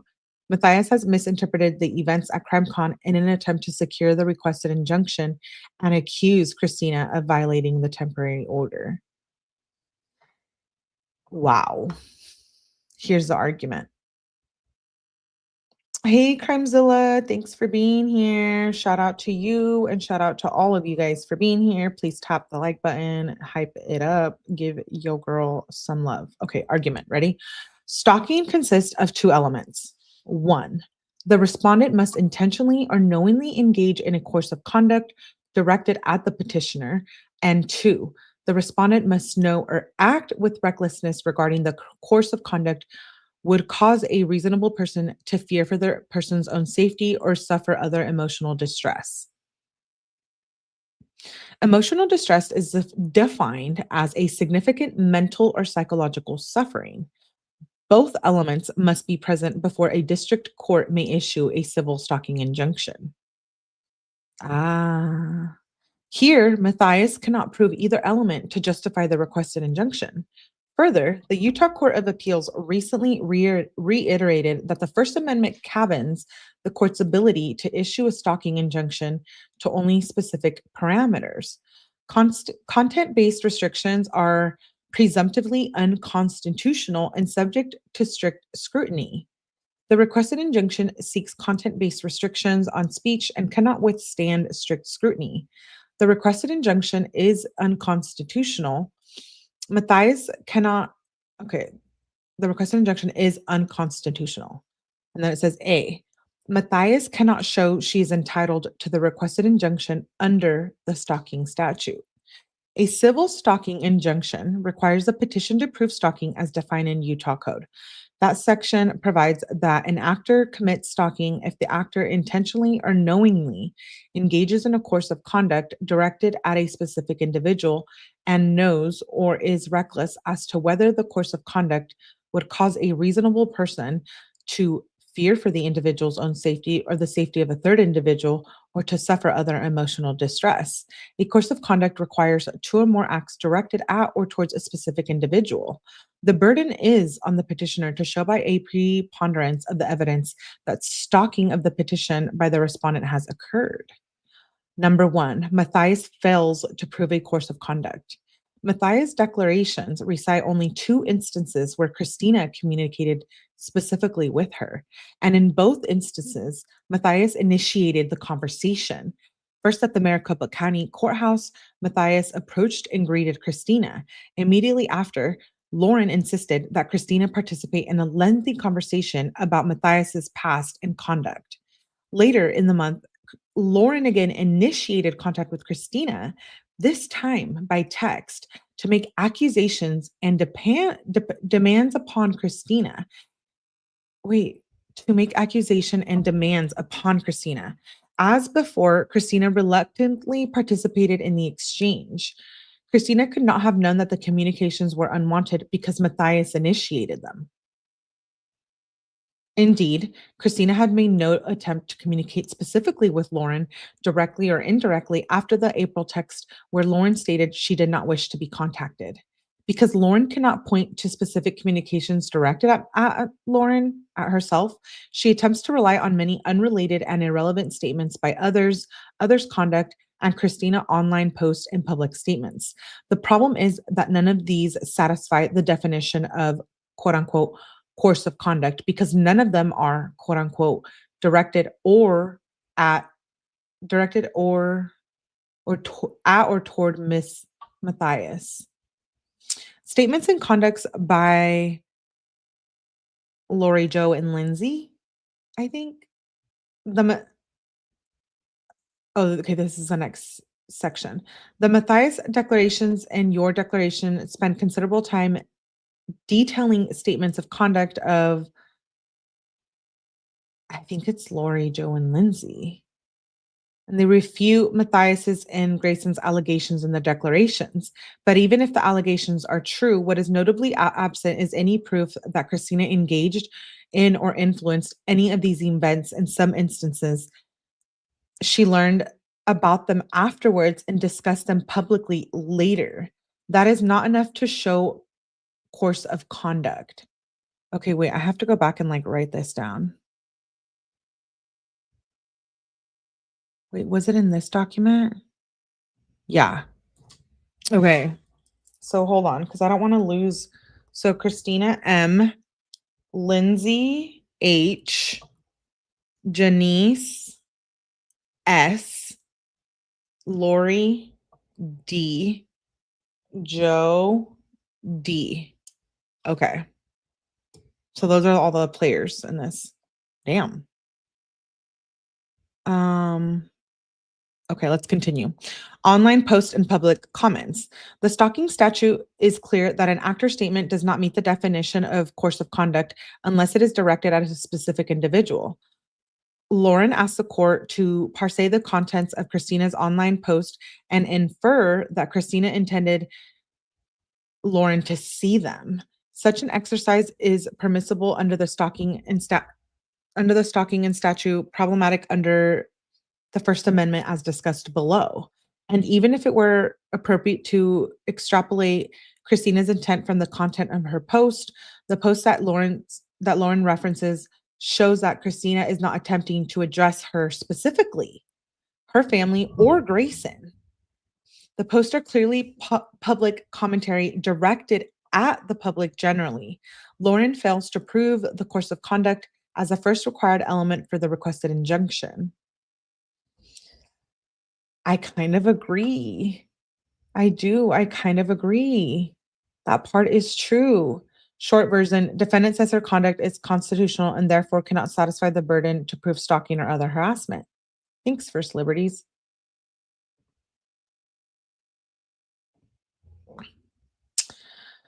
Okay, so 2, Matthias cannot show that reasonable person in her circumstance would experience fear or emotional distress. Lauren must also show that Christina knew or was reckless as to whether the course of conduct would cause a reasonable person to fear for the individual's own safety or the safety of a third individual or to suffer other emotional distress. The second element of the stalking inquiry imposes an objective standard under which the subjective effect of the respondent's conduct on the petition is irrelevant. Courts must avoid succumbing to a purely subjective analysis, which is inconsistent with the objective standard's intent to protect about criminalizing conduct that only an unreasonably sensitive or paranoid petitioner would find harassing. Courts applying thing individualized object standard have considered such factors as the petitioner's background, the petitioner's knowledge of and relationship with the respondent, and history of abuse between the parties, and a cumulative effect of the respondent's repetitive conduct. The foregoing factors enumerated in Baird and later in Ragsdale are not an exhaustive list, and courts may examine other relevant factors. Here, Lauren cannot show that Christina knew or acted recklessly in such a way that the reasonable person in Lauren's circumstances would experience fear or emotional distress. Lauren is a public figure who continuously exercises her right to speak publicly about her life, her friends, and a variety of other topics. Knowing this, Christina had no reason to expect that Lauren would attempt to quash Christina's speech, much less go through two false reports and this proceeding. Wow. Yeah, Christina's like, I didn't expect this, even from her. And let's not forget, you guys, please, let's focus on what's real, right? Like, Christina didn't go and make a 9-hour live, like, about all of this. That was Lauren who decided to do that. Hey, ATS, good to see you. Let's see. Further, the Baird factors all weight strongly against a finding that a reasonable person under these circumstances would experience fear or emotional distress. As discussed above, Lauren's background as a public figure, quote unquote, ex-reporter, and social commentator certainly subjects her to public scrutiny. Exactly. And Lauren subjected herself to that when she made that 9-hour live and didn't include both sides of the story. I'm not hating on Lauren. I'm just saying that's like the truth. It is simply not reasonable that Matthias would expect to continually engage in public discussion, including negative statements about individuals without encountering speech she disagrees with and does not like. Similarly, the only instances Lauren identifies where Christina communicated with her directly or indirectly related to negative statements and conduct towards Christina and others. Lauren has no reasonable basis to expect that a friend or former friend would not discuss interpersonal issues with her, especially where, as here, Lauren initiated the communication every time. Lauren attempts to turn her falling out with Christina into an injunction with real implications for Christina's civil rights. Boom. That is not the purpose of the stalking statute. Yeah, your mean girl bullshit drama on the internet does not meet the stalking statute. For those of us who have been through a stalking issue, it's terrifying. If you really have been stalked, like my heart goes out to you because I've been involved in one and it's scary. It's scary when someone's really going to harm you. Hey, Margaret, babe, or Bob, sorry. Girl, that This is Lauren Ladies giving a midlife crisis. She's lashing out at people and she doesn't even know the laws about getting a restraining order. She should leave it to people who need one. Oh, I love Candace. Let's continue. The cumulative effect of Christina's alleged conduct also does not warrant the requested injunction. As discussed above, with no real course of conduct to support her request, Lauren unleashes a torrent of unrelated allegations and others' conduct and Christina's protected First Amendment activity. All of that does not count under the stalking statute, Baird and other cases. The degree of culpability required prevents the courts from counting events that Christina learned about only later. For example, Lauren has no good faith basis to claim that Christina intended or acted recklessly with respect to incidents in Boise when Christina was in Europe and learned about only after the fact. Wow. Did you guys catch that? So in one of the cases where allegedly Christina was harassing Lauren, um, Lau- Christina wasn't even in the country. That's what that said. Said she was in Europe. So she like learned of it by gossip and hearsay through friends when allegedly something had gone down between the other people involved. A number of other factors not specifically enumerated in Baird also weigh strongly against the requested injunction. First, Matthias already submitted 2 police reports with the same sort of misrepresentations currently before the court. In each instance, the police did not substantiate Lauren's claims. Clearly, the judge didn't either. The judge was like, no, we don't believe what you're saying right now. To me, the statute. Lauren should have to pay for Christina's court legal fees. Yeah, like I said, she made that 9-hour live where she made a lot of money. And I feel for you if you guys donated. Get your refund back. Just kidding. Don't listen to me. I'm just a crazy lady on the internet. Second, nearly all of the statements and conduct that Lauren references occurred in public places or online. Lauren claims that they interfered with her quote unquote work, but Christina and all others also work in the true crime space or have been regular attendees of trials, press conferences, and conventions.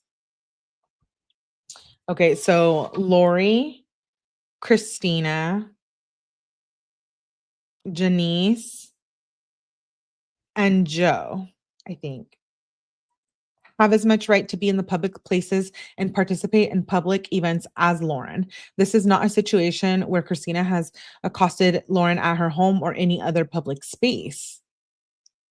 Yeah, so Christina's never like stalked her at home. How's that stalking? Stalked her at like the doctor's office. I mean, did you show up to the gyno appointment? Like, were you there? You know what I mean? Like, where did you show up? Where did she show up? Yeah, that is not good. She did make a ton of money. Yeah, ATS is like, anyways. Third, Lauren's own conduct cuts strongly against any notion she feared for her safety. Lauren and Grayson repeatedly approached, confronted, or attempted to confront the said people that hang out with Christina. Not only does this contradict Lauren's testimony that she subjectively feared these individuals or was distressed, but a reasonable person in her circumstances would not engage in the conduct that Lauren has engaged in. Finally, the Lauren declarations and the your declaration on their face deal only with Lauren's alleged subjective feelings. The Baird court specifically warned against granting an injunction based solely on subjective factors. Relatedly, Lauren makes no attempt to connect the dots between Christina's alleged statements and conduct and the extreme subjective reaction that Lauren alleges. In sum, Lauren fails to show requisite mental state, causation, or objectively reasonable fear or emotional distress. B, the requested injunction is unconstitutional. Earlier this year, the Utah Court of Appeals in Ragsdale reiterated the framework for determining whether a requested injunction violates the First Amendment.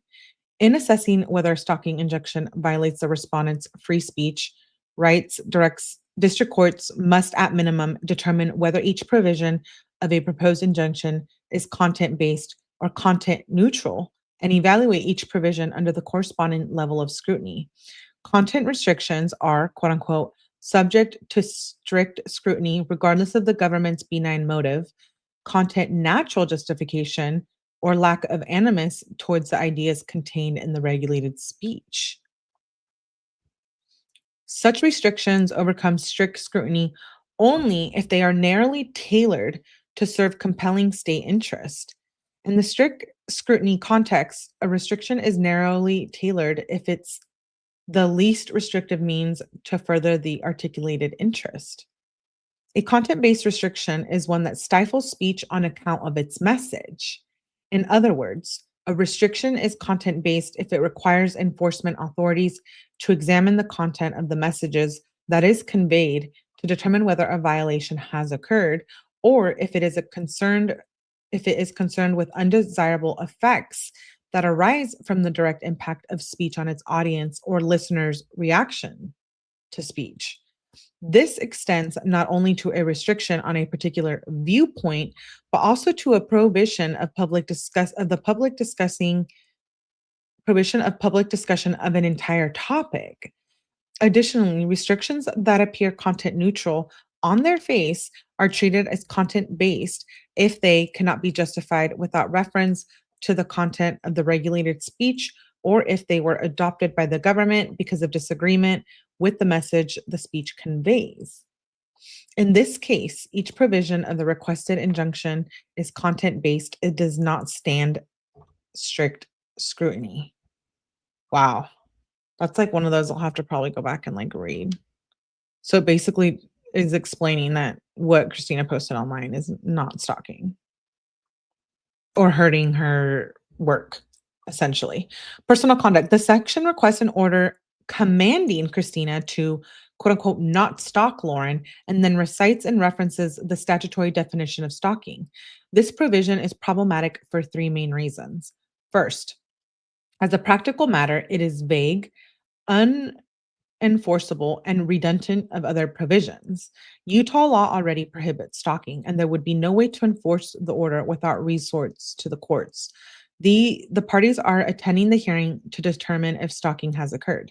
There is no reason to enter an order that requires the court to do the same exact thing anytime Matthias believes Christina is stalking her.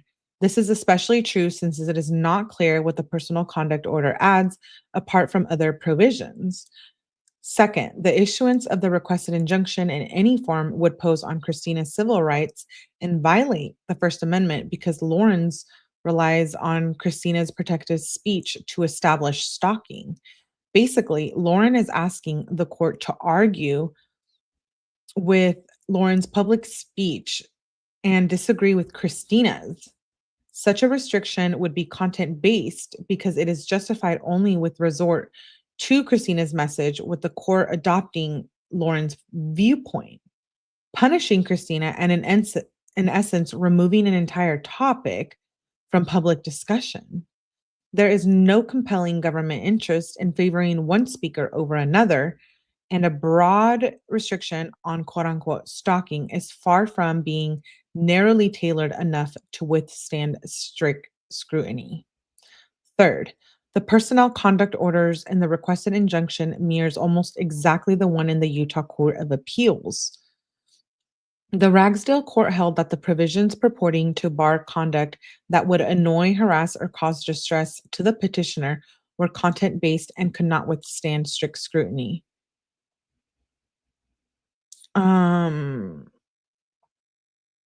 The court reasoned that the additional provision against annoying or causing distress could potentially enjoin respondent from talking about petitioner to others.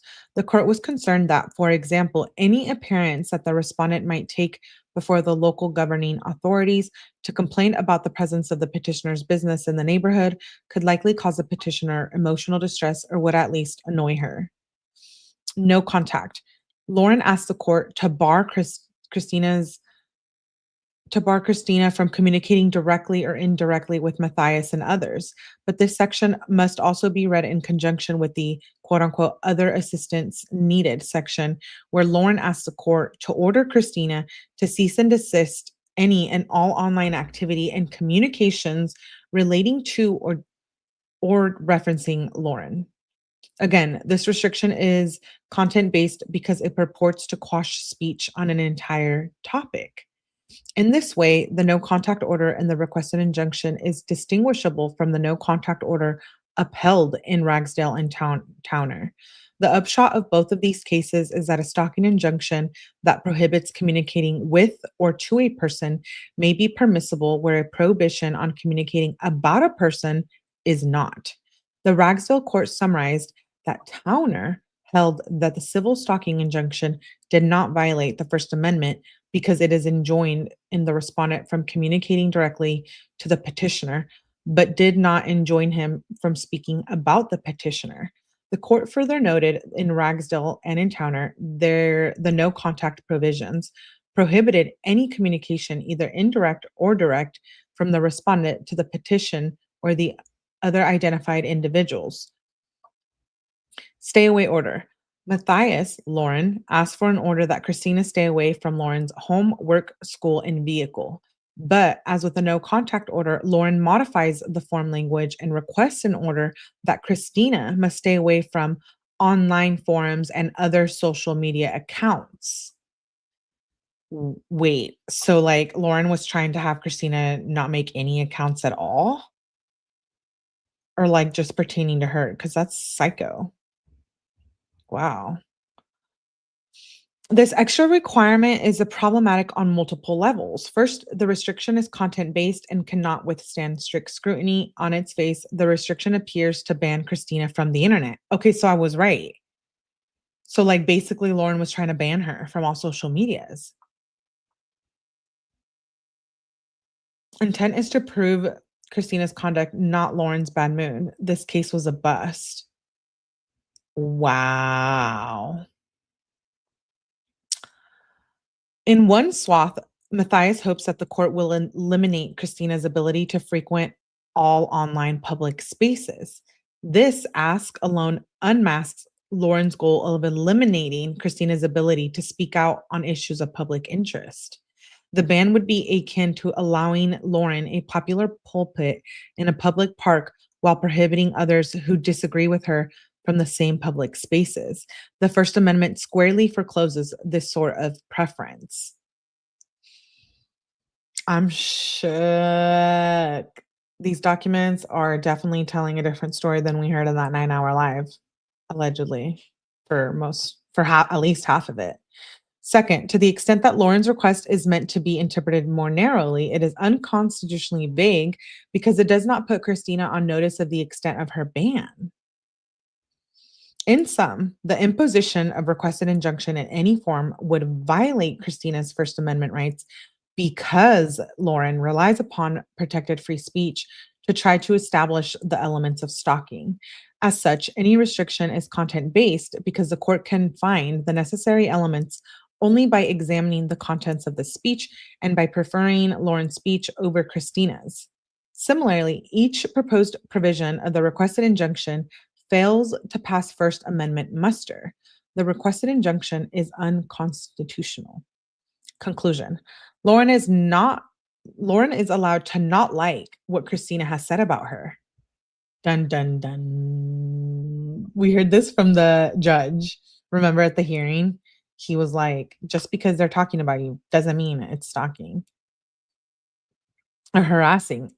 Lauren is allowed to not like what Christina says about her, but Lauren falls far short of the statutory elements required under the stalking statute, and Christina's right to free speech forecloses the requested injunction. Christina respectfully requests that the court deny the injunction. Christina reserves the right to seek fees under the Utah Code with the time frame provided under Utah Rule of Civil Procedure. This was filed on the 19th of 2025 by 𝗣𝗥𝐥𝐬𝐕𝐞𝐫𝐬𝐞, which is Christina's attorney, that we heard in that audio hearing. I see it this way. Lauren's voice, her face is her intellectual property. Christina has no business using it in her videos, but she did. Okay. I think it's messed up to completely try to silence someone. I get it. She didn't want her to discuss L, or at least not use her voice or try and intimidate, but even then it's pushing. This is really, really crazy. Okay, let's move on to okay, this is the let's see, how long have we been live? 2 hours? Okay. I'm gonna play a little bit of Lauren's live so you guys can kind of see. And then we're gonna get into playing. I'm gonna read the next document, which is the Declaration of Christina. We'll get through the declarations today, and there's about all the witnesses. So we'll get through that, and then once we read those documents, we can get through some of the exhibits. There's a lot of exhibits, so I'll save some of them after we get through some of this reading. I do definitely want to get through the declarations today at least. There's a lot of documents. I had no idea this was even happening until Hidden True Crime went live. I'm shook. Okay, I'm going to play a little bit of the video for you guys, and then we'll continue with the documents and the exhibits. I just want to play this for a little bit. Can you guys hear it or no? Oh, wait. Courthouse.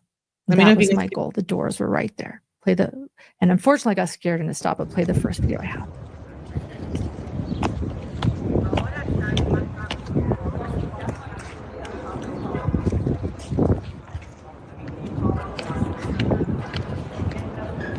Are you recording me? No, please don't. Okay. And please.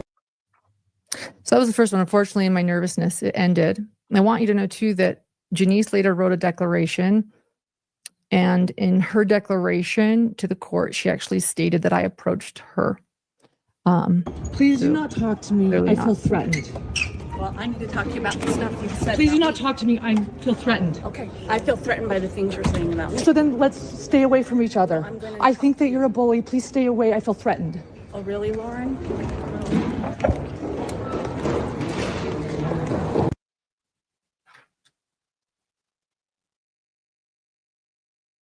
Okay. So after this moment and this recording, after this happening so often, I took this recording to the bailiff and I said, could you request this person just to stay away from me? She records me all the time. She records my producer all the time. She is friends with someone that is harassing me in emails and accusing me of things I didn't do. And we just need to attend this public trial in peace. I can be around people that don't like me. You guys can hear that, right? She has no concept of boundaries. Have you guys seen this? If you have, that's why I just wanted to play it for those of you who haven't seen a little bit of it. Me. And you know, I can be really annoying too.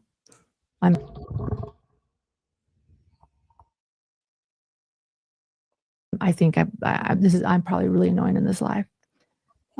Could you have her stay away? The bailiff saw the videos. They saw what was going on. They spoke to Janice and they requested her to stay away from me because of the way she approached me. And they also said, look, maybe don't film her all the time. She also admitted in her declaration, by the way, to the court that she does record a lot of people.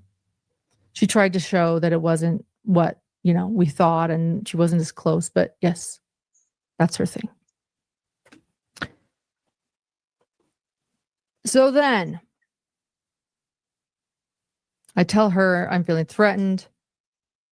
Okay. Janice was told by the bailiffs that she needs to leave me alone and stay away from me.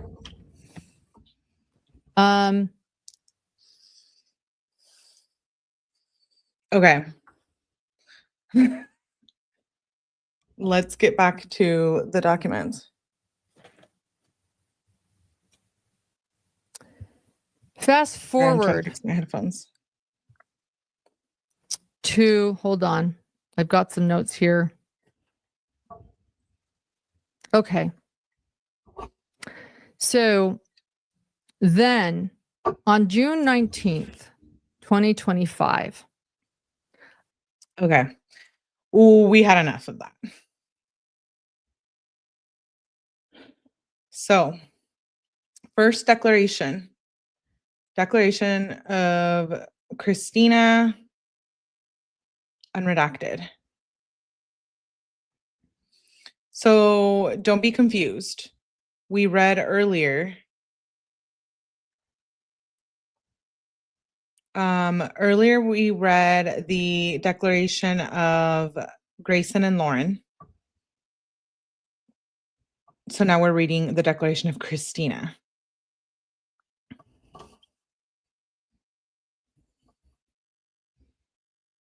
Let's get started. Sorry, let me make sure I got everything right. Okay.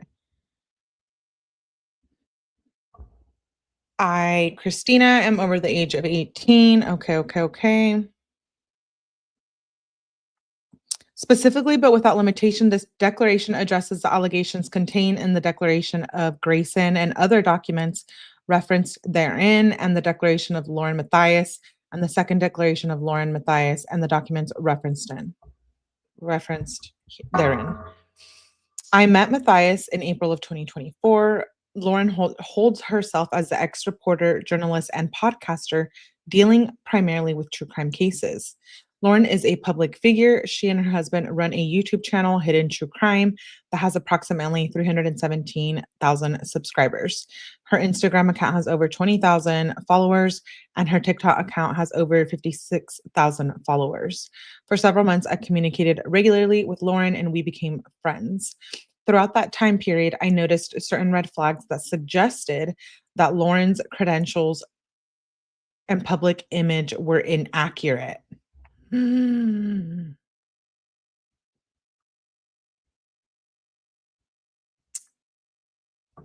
For example, Lauren would describe to me interpersonal problems with her friends and in-laws based on accusations of theft and fraud.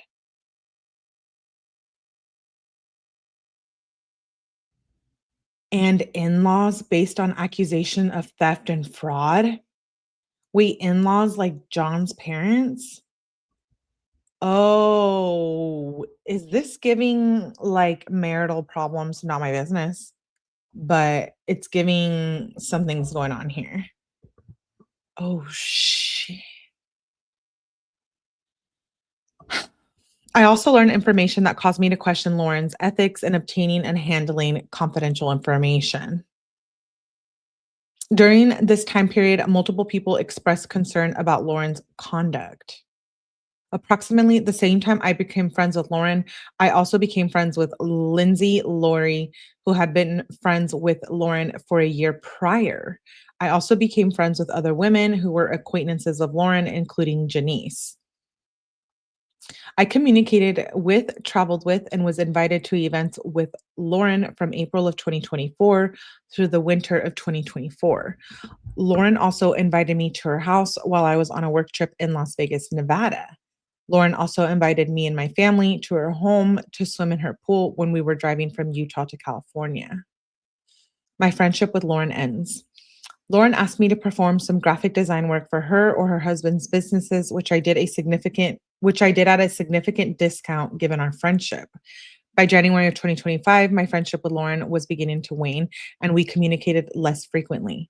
I sent Lauren a full final invoice on March of 2025 for the graphic design work. A copy of the invoice and correspondence related to my rate is expected to be offered in my defense exhibit.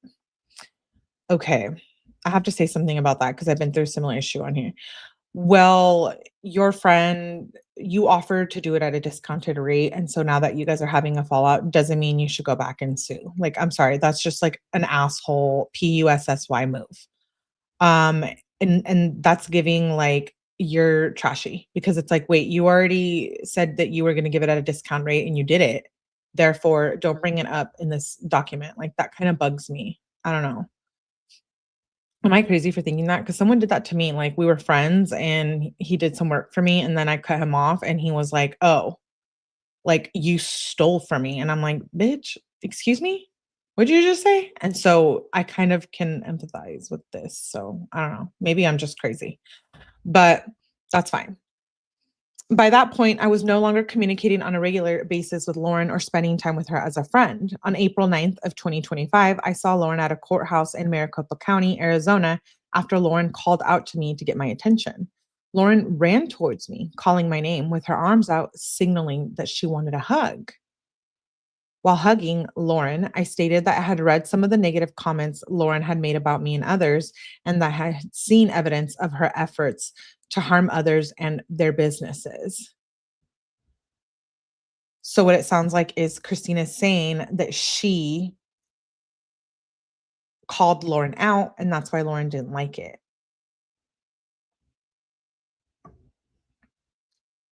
Lauren insisted that we talk right then and there, even though I was hesitant because Lauren appeared to be in an elevated fight, flight, freeze state.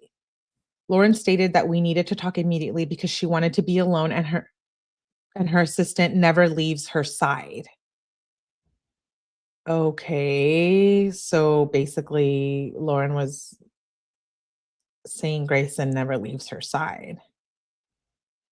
Now, I guess to you guys in the comments, do you think that Grayson was manipulating or that she was manipulated?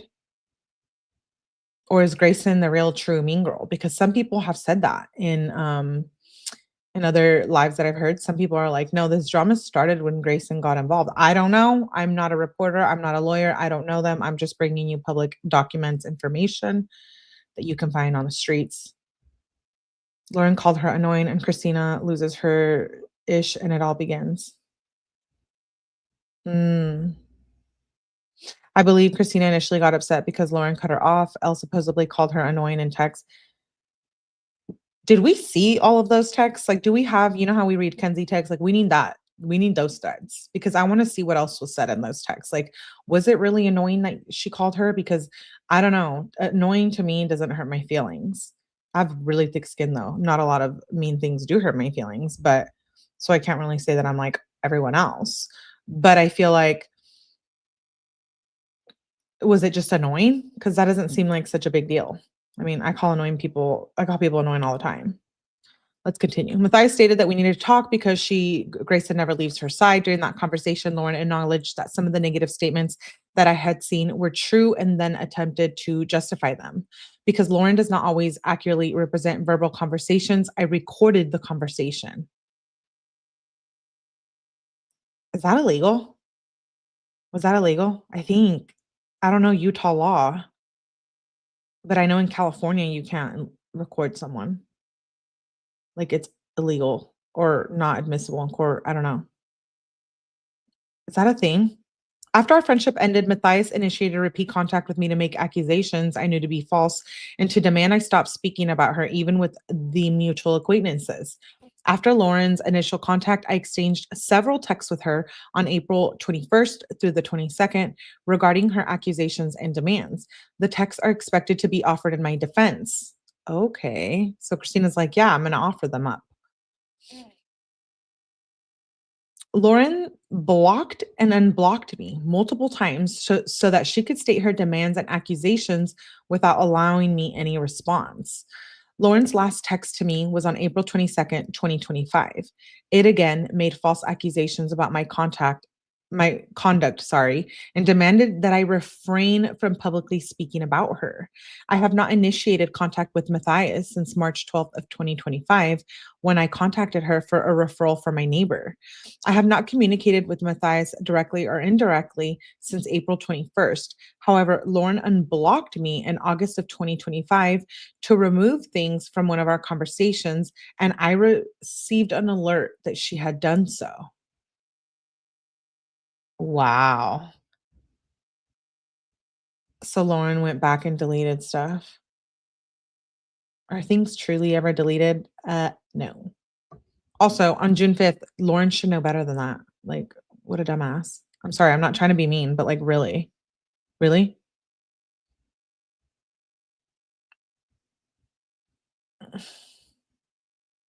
It was Lindsay that worked for Lauren before Grayson.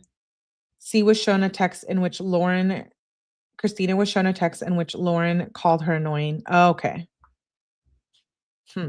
Depends on what state you're in. And some states require you to tell a person. Yeah, no, because I recorded one of my old bosses and when I took him to court, and I wasn't allowed to use that in court. So I guess it does differ per state, but I wasn't able to use that. So I wasn't able to use that in court, basically. I got screwed on that part, but I still ended up winning. Anyways, not about me. Also, let's see. I received an alert that she had done so. On June 5th, 2025, I traveled to Arizona to attend a portion of the Lori Daybell trial. I was in Arizona for only 24 hours. While seated between... Who's D again?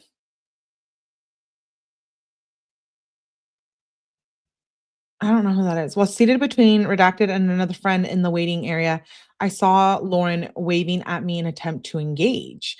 I ignored her and did not respond. This was another example of Lauren initiating contact with me, not the other way around.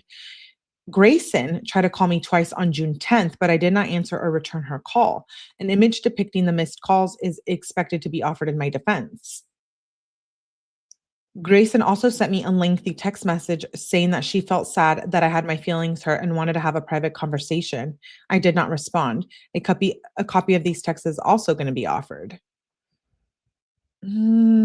Grayson, you might have just wanted to mind your own fucking business and stay out of this. Like, do you know what I mean?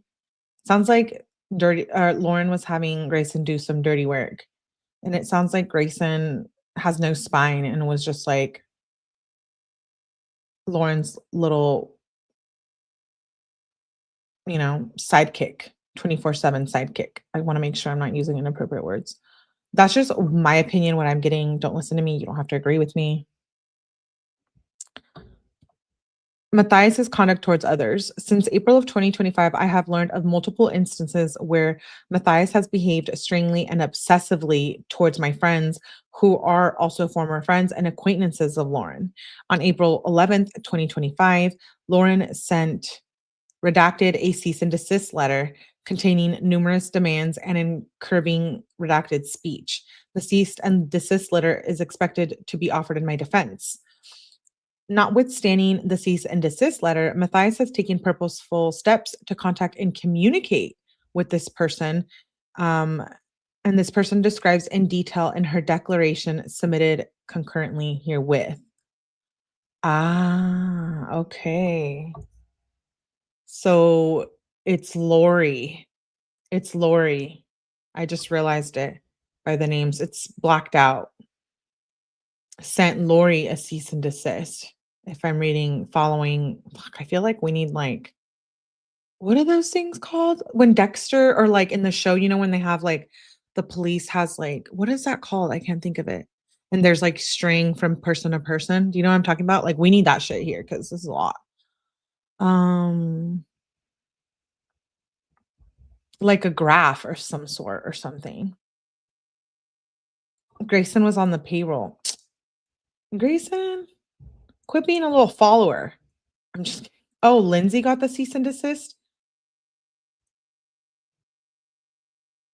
Oh, okay.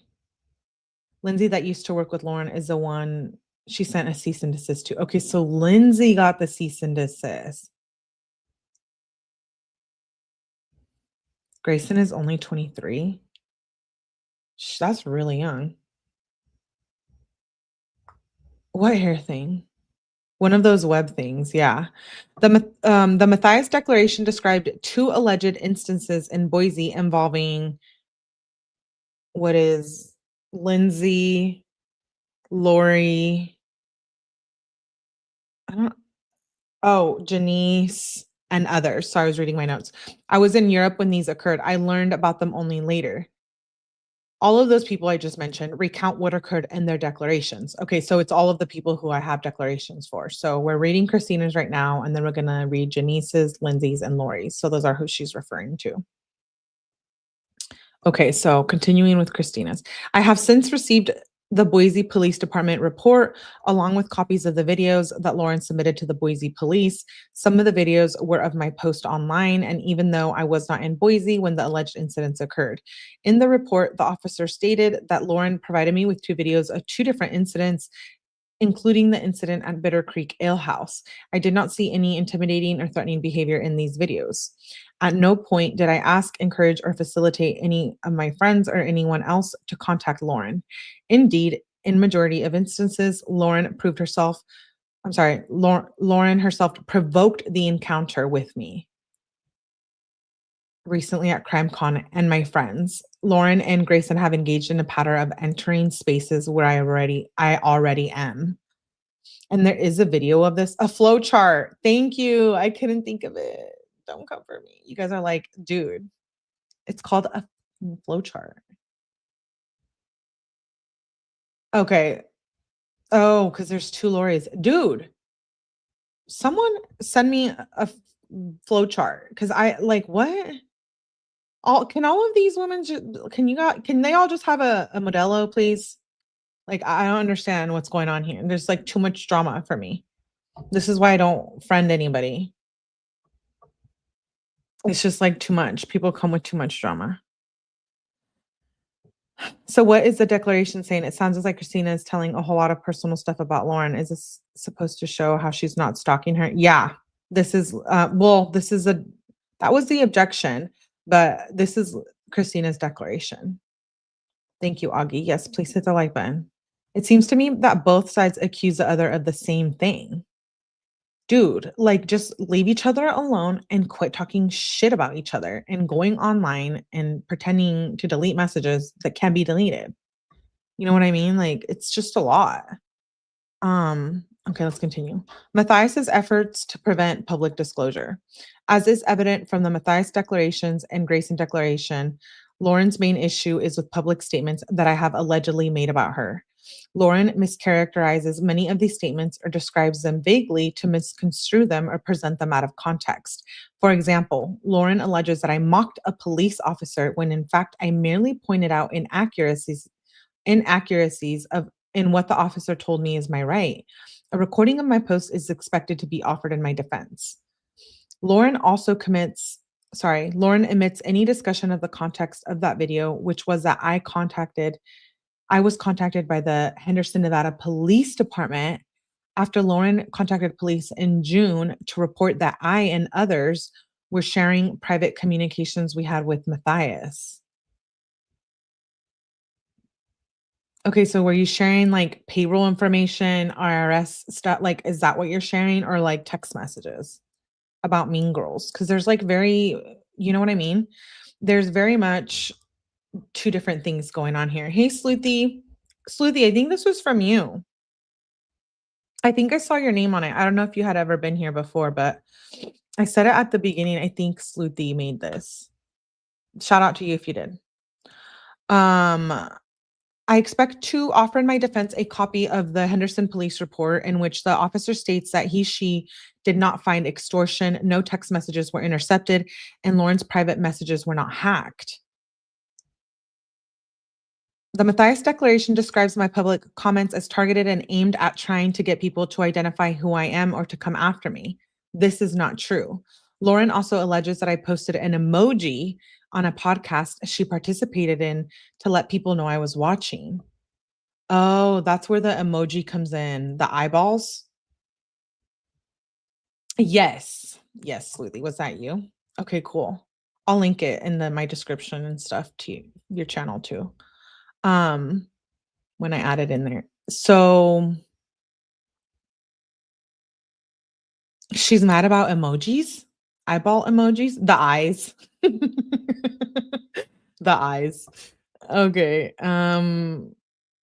As Lauren's declaration demonstrates, Lauren takes issue with any public posts that I make about or related to her and any effort I make to investigate and or report issues of public interest relating to Mathis. Some of my online content provides information about Lauren to the general public. My statements are not directed at her, Grayson, or their family. I believe that Lauren's goal is to quash my efforts to investigate and report truth and exercise my free speech rights under the First Amendment. For example, Lauren often makes claims regarding her husband's credentials as a psychologist and adjunct professor at the University of Nevada. However, I learned that the University of Nevada has no record of Matthias's husband serving as an adjunct professor, which Lauren appears to acknowledge in her declaration. I created a video discussing this issue and posted it for public information.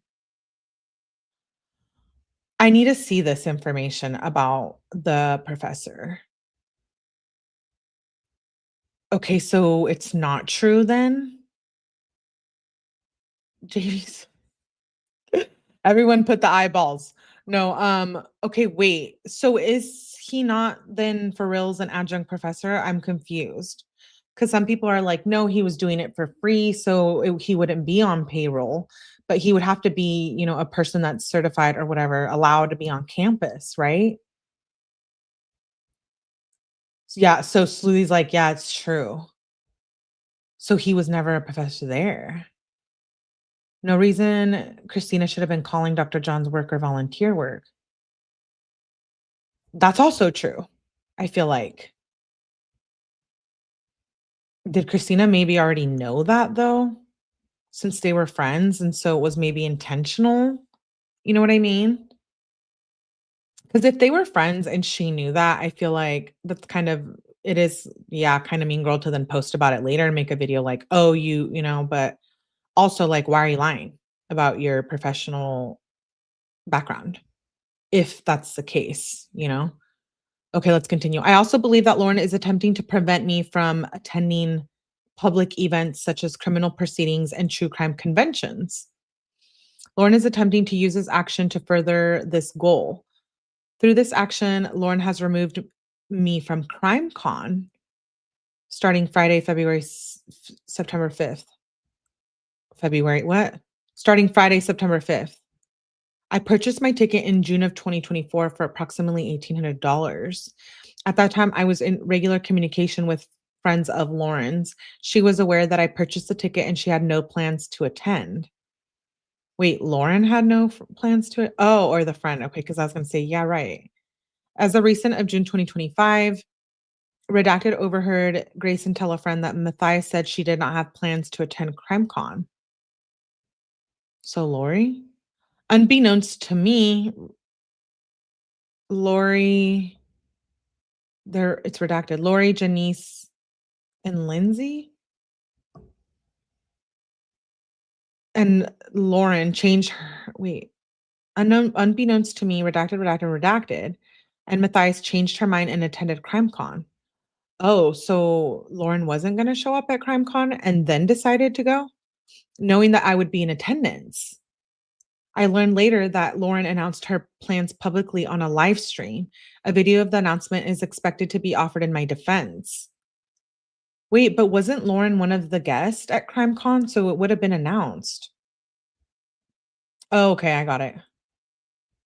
I heard that long ago, so this isn't the first time someone has looked into it. It's as simple as verifying credentials of people who appear. Oh, okay.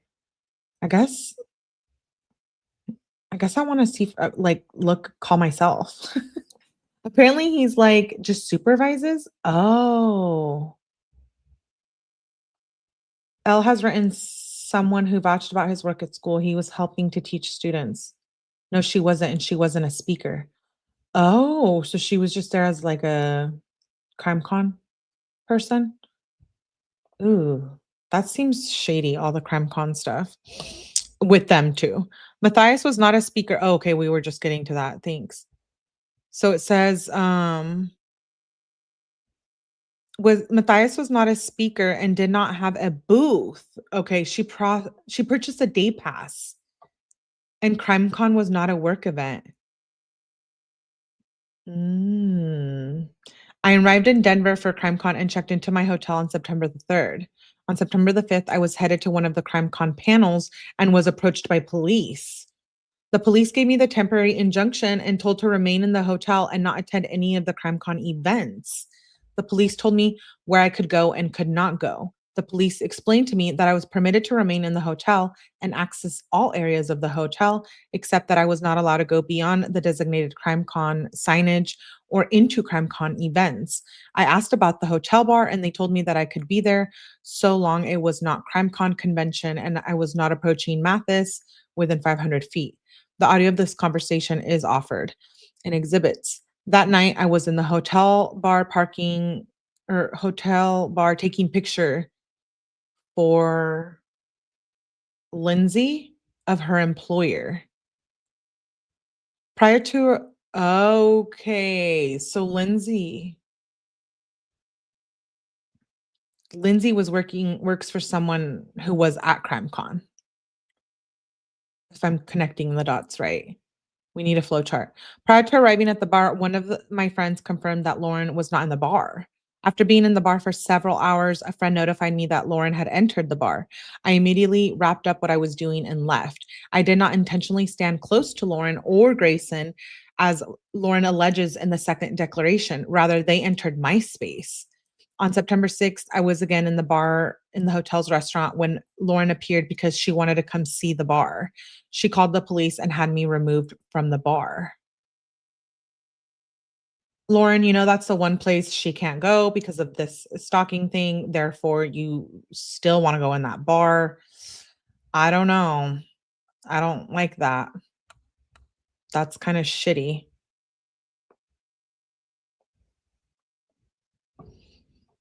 And she was removed from the bar. During my conversation with the police, Lauren and Grayson walked right by us, which is inconsistent with her claim that she was afraid of me.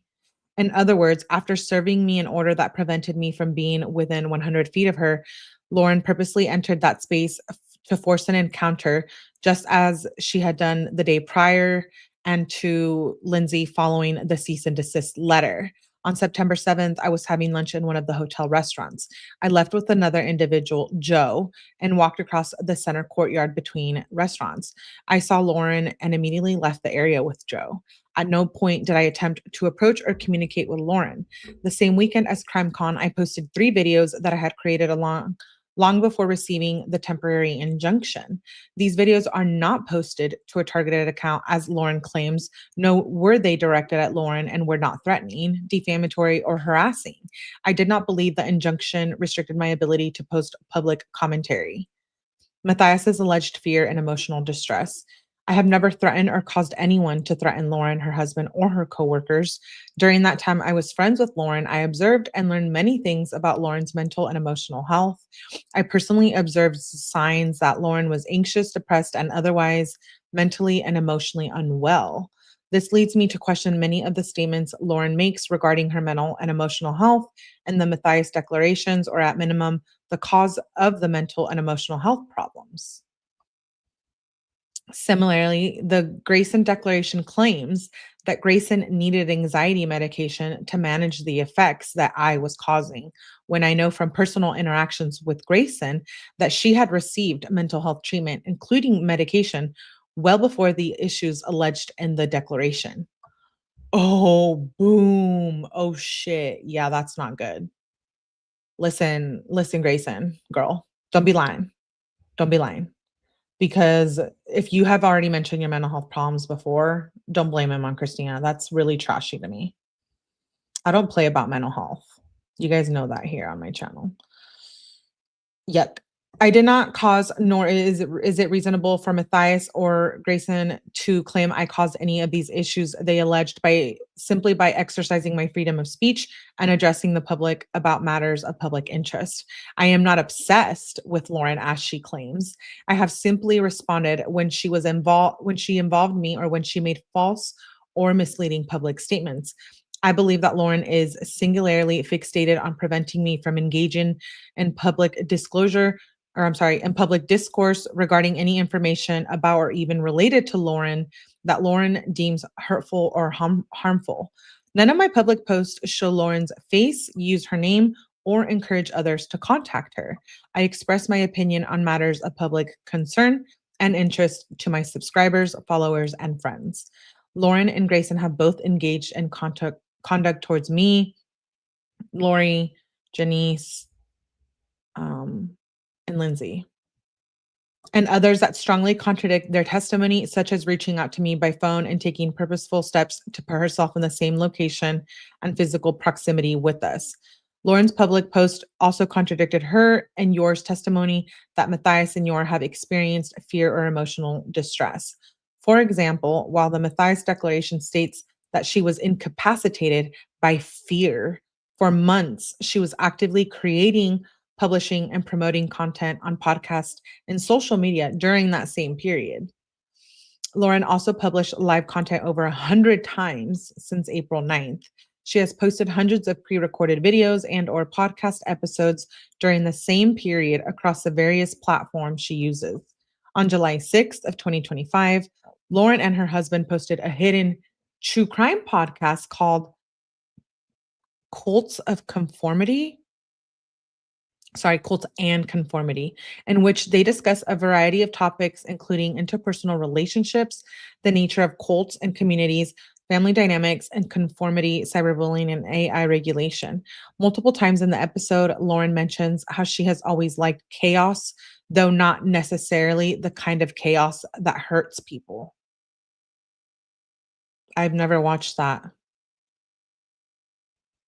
She likes chaos, though not necessarily the kind of chaos that hurts people. Lauren has also described how she does not like conformity and for that reason, many people do not like her. Lauren's husband casually mentioned that their company had experienced growing pains due to negative interactions with the public. I don't know.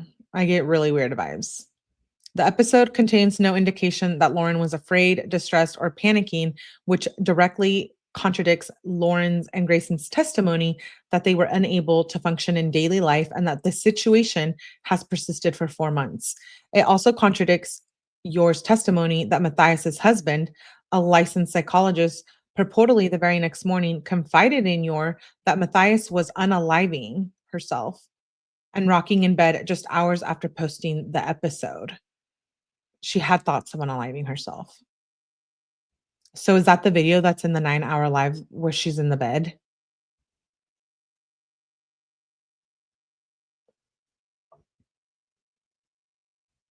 Or is that something different? And her husband told Grayson that. Around the same time, Lauren appeared on an episode of Mormon Stories podcast where she shared her thoughts and personal details about her life. I did see bits and pieces of that. Again, this contradicts Lauren's and Grayson's testimony she was living in fear and unable to function. Instead, it illustrates how Lauren is using this proceeding to attempt to quash legitimate public disclosure on topics and issues that she has spoken about in various media. More recently, on August 2nd, 2025, Lauren appeared on the Gossip, Rumor, and Innuendo podcast, where she announced she would attend CrimeCon and discussed numerous other topics. To date, this episode has over 12,000 views and approximately 250 comments. I declare under the perjury of Utah that the foregoing is true. Okay, dated September 19th. Okay, so that was Christina's declaration. Now let's read Janice's. So these are the other quote unquote friends involved with them in this case, if you may call it a case. Okay, this one's a little bit shorter. And this is Janice. This is crazy. Okay, so let's recap what we've already read. So we read the Henderson police reports, the Grayson and Lauren declaration. We read Lauren's declaration, the witness affidavit Paul, the ex parte motion. We read the Christina objection, and we just read the declaration of Christina. And now we're going to move on to the declaration of Janice. Let me share the screen.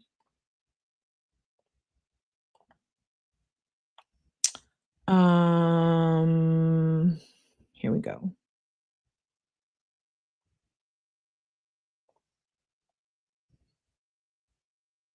Yeah, she is. Yeah, grew up. Yeah, the whole Mormon thing. I know.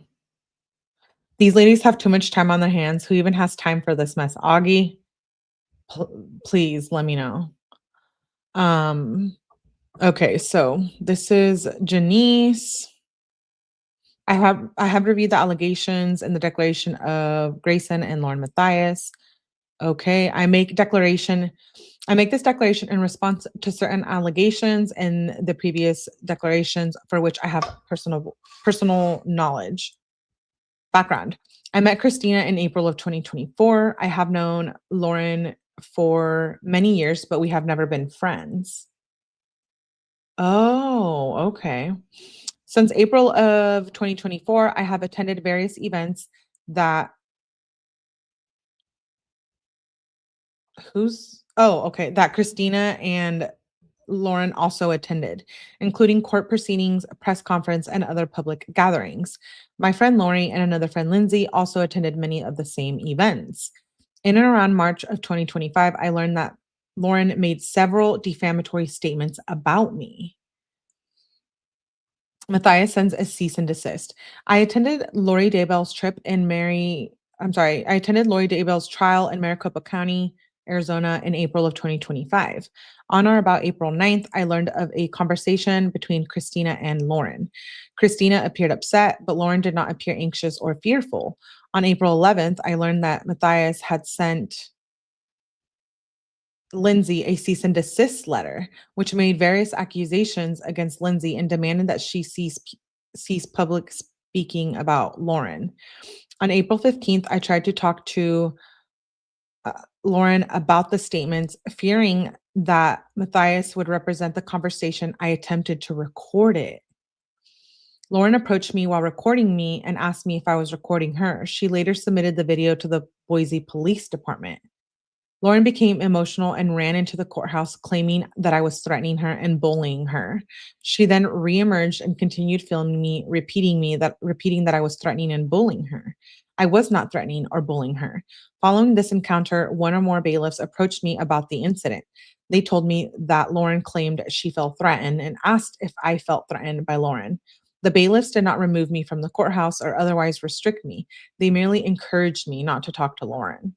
Immediately thereafter, Grayson followed me into the bathroom and approached me various other times.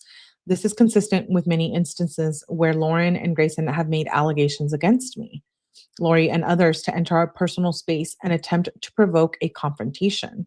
This conduct and pattern persisted throughout April and June anytime that we saw Lauren or Grayson. For example, at the Daybell trial on June 10th of 2025, I was sitting in the courtroom awaiting witness testimony. During a break, Lauren and Grayson moved up 2 rows to sit directly behind me in the courtroom.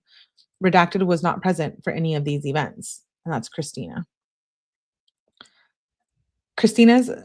Lauren's multiple attempts to spark a confrontation with me in Boise. So I attended portions of the 𝐼𝐸 sentencing in Boise, Idaho, the week of July 21st. Lawrence continued her unusual and concerning conduct in 2 main episodes that occurred on July 23rd. On July 23rd, I attended a press conference with, I think it's Lindsay and I think Lori or Joe. I don't know. They saved me a seat when I returned from the restroom. I learned that Matthias and Grayson had yet again attempted to speak to Lindsay despite the cease and desist. Okay, so yeah, this is in one of the videos that we're going to watch. I just don't get where Lauren thinks she's so important. Yeah, it's giving really much the ick factor considering like I'm a true crime channel. I don't know. I just feel like it's fucked up. I don't know. I think it's all fucked up. And I think that 9-hour live wasn't necessary, but okay. By the time I arrived, Lauren and Grayson had crossed to the other side of the venue and were seated. Then, for no apparent reason, Lauren sent Grayson back across to our side of the venue. Grayson came and stood in front of me and next to my friends who were seated on that row. I took a video of Grayson standing next to us, but I did not put a camera in her face as she claims. A picture showing my position in relation to Grayson is expected to be submitted. Later that night, I went with redacted to others to to Lindsay's favorite restaurant in Boise. We dined for approximately 2 hours before leaving to go to dessert at a different restaurant across the street. After I exited the restaurant, I learned that Lauren and Grayson had arrived at the restaurant and positioned themselves in the outside dining area near the exit. Given Lauren and Grayson's position, there was no way to exit the restaurant without passing right by them. Day again briefly spoke to Matthias and expressed her views that it was inappropriate for her to continue to try to contact or provoked an encounter with Lindsay given the cease and desist. We then crossed the street for dessert as previously planned. At no point did we attempt to further engage with Lauren. Nevertheless, Lauren called the police and accused us of stalking her. I spoke to an officer, explained the situation, and the investigation is now closed. I received a copy of the Boise Police Department report. I have also received a number of videos that Lauren submitted as evidence of her claims. These include some of Christina's public posts, even though Christina was not even present in Boise, as well as videos of the courthouse incident described above and the incident in Boise. In the report, the officer states that Lauren provided me with 2 videos of different incidents, including the incident at Bitter Creek Ale House. I did not see any intimidating or threatening behavior in the videos. Christina was not with us during either of these incidents in Boise and was, in fact, out of the country. So that's the part where Christina wasn't even around. Remember I said that earlier? Christina did not suggest, ask, or otherwise prompt us to interact with Lauren at any of these events following the cease and desist. Rather, it was Lauren and Grayson who initiated the contact. Lauren's conduct continues to present. I attended CrimeCon, which occurred September 5th through the 7th in Denver, Colorado, along with Lindsay and Lori, I think, and others.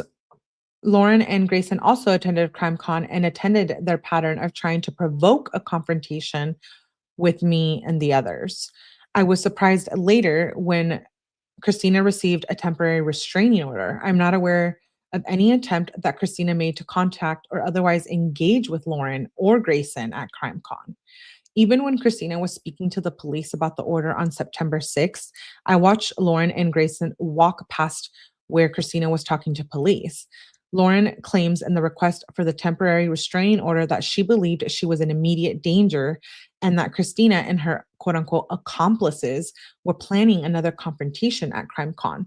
But I have a video from September 6, 2025 showing Lauren in a restaurant chatting with someone with Lindsay and others nearby. A copy of the video is provided. At no point did I observe Lauren or Grayson experiencing any anxiety or fear. Alleged fear and emotional distress. I dispute the allegations regarding Christina's online posts and their alleged impact on Lauren and her husband and Grayson. It is not clear to me what posts and public comments Lauren and Grayson refer in their declarations. However, I have listened to and or viewed a significant amount of Christina's content, some of which is about Mathis. The content does not threaten, defame, or harass Lauren. Christina does not purport to address Lauren directly or indirectly. Rather, Christina is simply engaging in public disclosure regarding topics of interest in the true crime community, which at times includes Lauren and Lauren's conduct and public statements. Lauren has spoken publicly on many aspects of her personal life, her purported credentials, and a variety of true crime-related topics. From what I know of Lauren and Grayson, based on their public statements and the time I have spent at the public events, I do not believe that they have suffered the adverse effects they describe in their declarations. I also do not believe that it would be reasonable for a public figure like Lauren, who is outspoken on many issues, to experience fear or emotional distress from others exercising their right to public discussion on issues of general interest. I believe, based on my personal experience, that Lauren is attempting to intimidate me, Christina, and Lindsay in order to discourage us from speaking publicly and attending public events. I declare, okay, this is true, September 19th. So that was Janice, who wasn't even initially a friend of Lauren. But she was they had mutual group of friends. So now we're going to read Lindsay's declaration. And this is Lindsay, who the cease and desist. Lauren sent her a cease and desist. Thanks, Cree. And hey, Joker, I didn't see you pop in here. Let's continue this. We're going to get through at least the declarations. I know it's been a long live, so I appreciate you guys being here and watching, engaging. Please hit the like button for yo girl. Okay.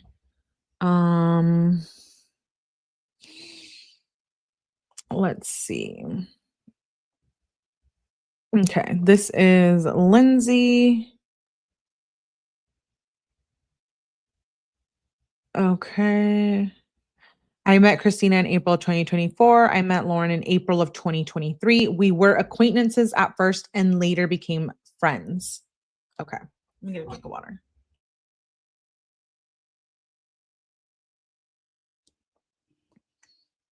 In my opinion, there's no stalking. It's a whole lot of mean girl shit and drama. Is there some bullying? Possibly, but nothing that deserved a 9-hour live, especially one-sided. That's the part that bothers me. That she didn't say a lot of what we heard in that audio hearing in that 9-hour. Oh, she did. I just saw an interview with her and she seems like an upstanding woman with a lot going on herself, intelligent. Are you talking about Christina? Or who? I really think it did Lauren more harm than good. I know I don't see her the same way. I don't either. It's just like too much for me. Hey, Happy Sheep, she should focus on raising and spending time with her son. That's also very true. It's cringe. I agree. Okay. So we were acquaintances and later became friends. I've also known Grayson, Lauren's associate, for several years and previously worked with her. After May of 2024, I attended various events that Christina and Lauren had also attended, including court proceedings, press conferences, and other public gatherings. My friend Lori and another friend Janice also attended many of the same events. My friendship with Lauren and Christina and others in the circle continued throughout the end of 2024. In January of 2025, I sent Lauren 2 text messages to attempt to schedule a podcast collaboration with my current employer. Our text conversation was friendly and professional. Okay, Lauren sends a cease and desist. Let me see if I can make this bigger. I don't know if you guys can see that. Oh yeah, okay, that's better.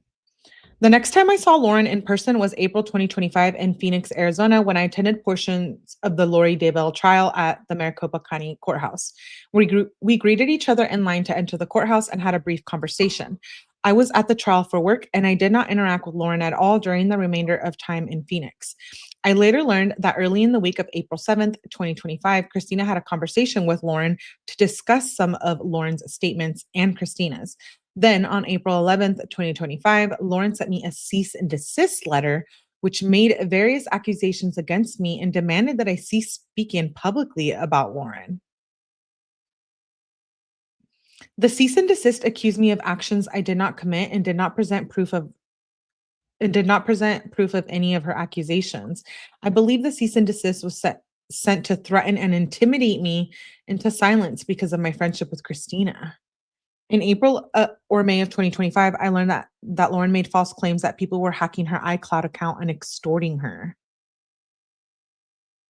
At some point in June 2025, I became aware that Lauren had called the police regarding at least 2 of my friends, including Christina. Following the cease and desist, I have been present at many of the same public locations and events as Matthias due to my job. And now, at no point have I videotaped, recorded, or approached, talked to, or spoken publicly to Lauren or about Lauren. In fact, I have deliberately tried to stay away from Lauren and avoid even looking at her when we are in the same general location. The same cannot be said for Lauren. Instead, on several occasions since I received the cease and desist, Lauren and Grayson have intentionally positioned themselves very close to me in public. At some point, Grayson appeared to be trying to read the screen on the device I was using. That's crazy. That is really crazy. You can't get RO because your feelings are hurt, and that's what LM has done. Each time they positioned themselves near me, it was unnerving and unsettling, and I believe the conduct was intended to intimidate me. Lauren and Grayson's conduct persisted through April and June of 2025, whenever we were in the same public places. Christina was not present for any of these events. Lauren's attempts multiple times to spark a confrontation with me in Boise. In July of 2025, I was on a work trip in Boise, Idaho, where I attended 𝗣𝗥𝐥𝐬𝐸's sentencing. While outside the courthouse, sitting under a media tent with redacted, Lauren and Grayson walked into my immediate vicinity and remained there approximately 4 feet from me and Lori. I'm thinking it's Lori. Later, I attended a press conference along with Janice and I can't tell if the D person is Joe or Lori. D and I were saving a seat for Janice when Lauren and Grayson entered the venue. Lauren, I'm trying to connect it to the last one we read. Lauren approached the area where I was sitting and asked if there was Lauren that there was not a seat available. Lauren then addressed me directly and asked me if the seat between me and Joe were available. I think it's Joe because I remember from the other document. JV, stop. Giving entitled. I know, Sherry Joy.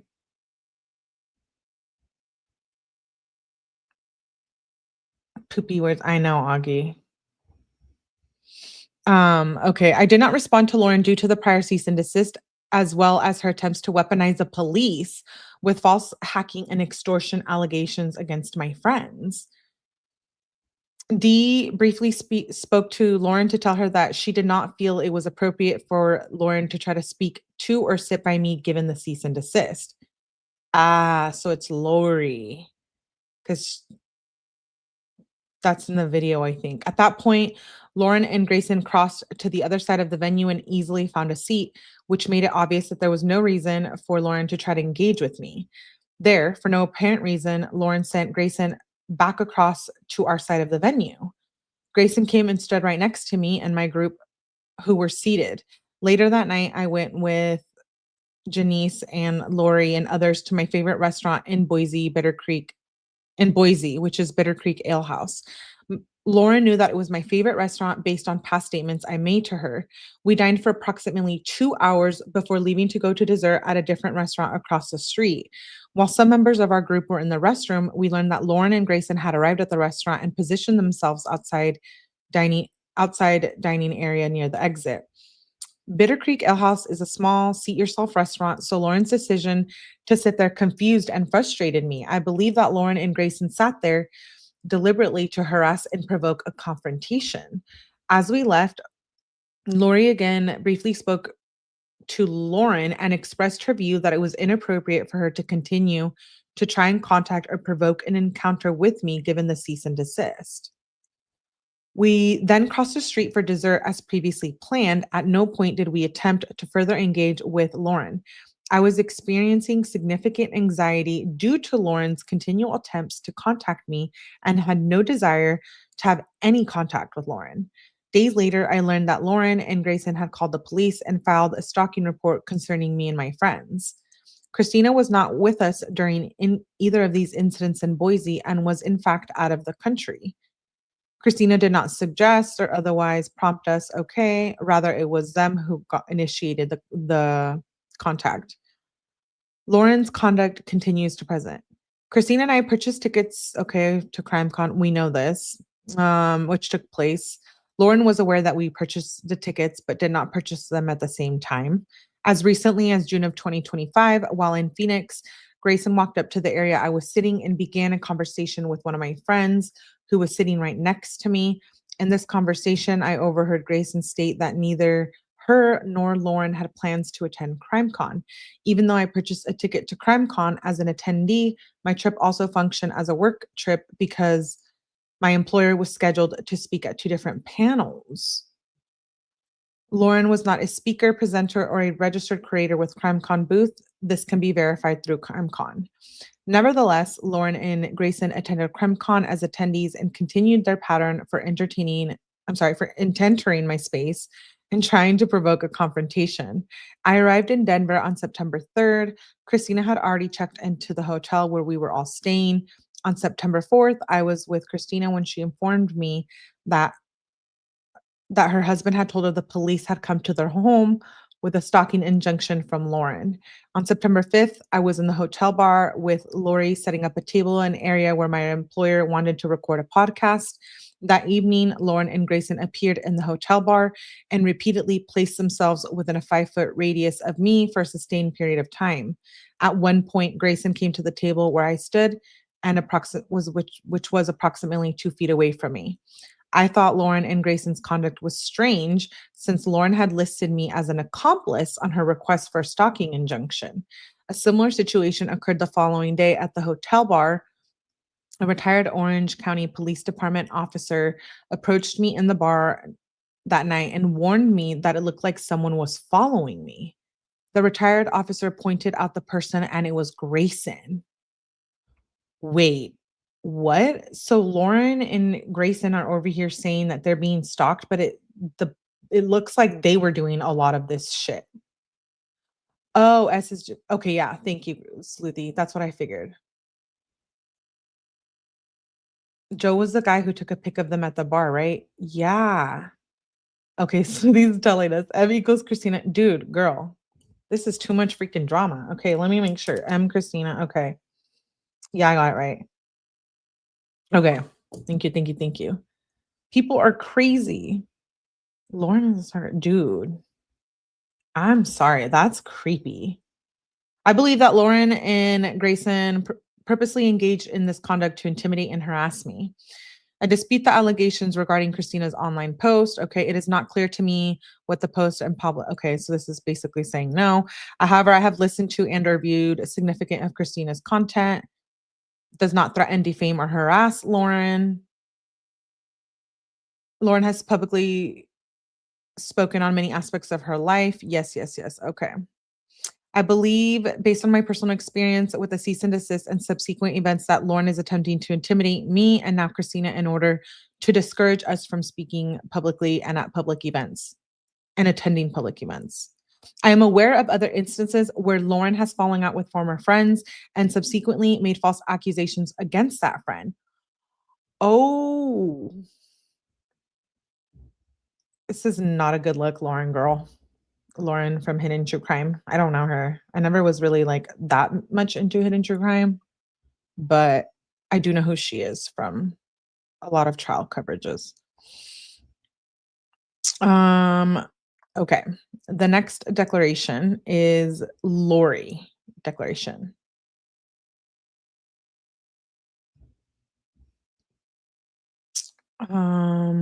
Let's see. Let me share my screen. Oh, we've been live for quite a bit. Okay.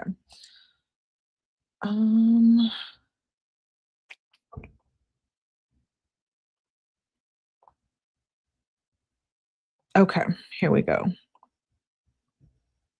So this is Lori's declaration. Oh,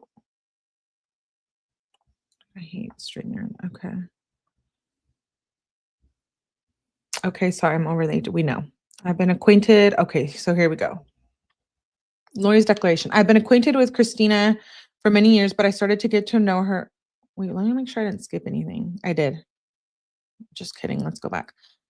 I am over the age of, okay, yeah, we know. Nothing important. All right. It's repeated, I guess. I have been acquainted with Christina for many years, but I started to get to know her better after being introduced by a mutual friend in May of 2024.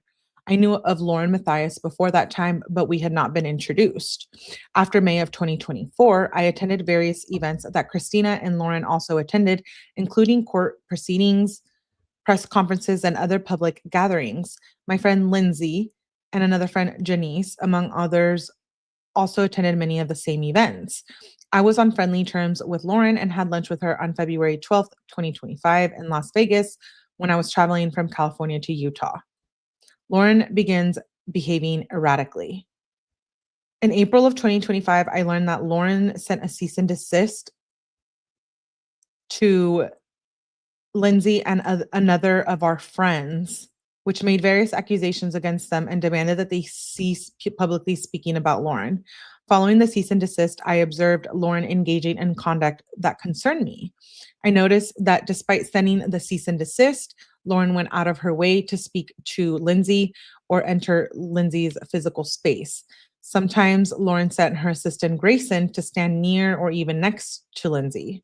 For example, I attended portions of 𝐼𝐸𝐳 trial in Maricopa County. During those proceedings, Lauren and Grayson came over to where I, Lindsay, and others were sitting or standing and stood or sat nearby. I observed similar conduct when I attended portions of 𝐼𝐸𝐳 trial in June. I estimate that Lauren and Grayson approached us at least 6 times. At one point, Grayson appeared to be trying to read Lindsay's screen on the device she was using. These incidents caused me, Lindsay, and others that with us significant discomfort because we were aware of the cease and desist, and it appeared clear to us that Lauren and or Grayson were trying to prompt a confrontation. Christina was not present. Lauren attempts multiple times to spark a confrontation. Okay. I attended portions of the Brian Kohberger trial in Boise, Idaho, the week of July. Lauren continued her unusual and concerning conduct in 2 main episodes that occurred in July 23rd. On July 23rd, I attended a press conference along with Lindsay and Janice. Lindsay and I were saving a seat for Janice when Lauren and Grayson entered the venue. Lauren tried multiple times to get Lindsay's attention to ask if she could sit in the seat we were saving. I saw Lindsay appear extremely uncomfortable as she tried to avoid contact with Lauren, eventually putting her hand up and turning away. At that point, I briefly spoke to Lauren to tell her that I did not feel that it was appropriate for Lauren to try to speak to or sit by Lindsay given the cease and desist. At that point, Lauren and Grayson crossed to the other side of the venue, easily found a seat, which made it obvious that there was no reason for Lauren to try to engage with Lindsay. Then, for no apparent reason, Lauren sent Grayson back across to our side of the venue. Grayson came and stood right next to me and my group, including Lindsay, who were seated. Later that night, I went with Janice and Lindsay and others to Lindsay's favorite restaurant. We dined for approximately 2 hours. As our party was leaving, we learned that they had arrived. Okay. Janice exited the restaurant before I did and texted us that Lauren and Grayson were outside. Even with this knowledge, there was no way for us to exit the restaurant without passing right by them. As we left, I again briefly spoke to Lauren and expressed my view that it was inappropriate for her to continue to try to contact or provoke an encounter with Lindsay, given the cease and desist. We then crossed the street for dessert as previously planned. At no point did we attempt to further engage with Lauren. Nevertheless, Lauren called the police and accused us of stalking her. I spoke to an officer. Okay. Christina was not there. Christina did not suggest or make us do this.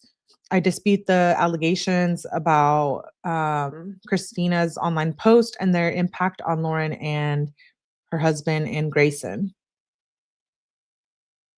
Does not purport to address Matthias directly. From what I know, Lauren and Grayson based their public statements and the time I have spent with them.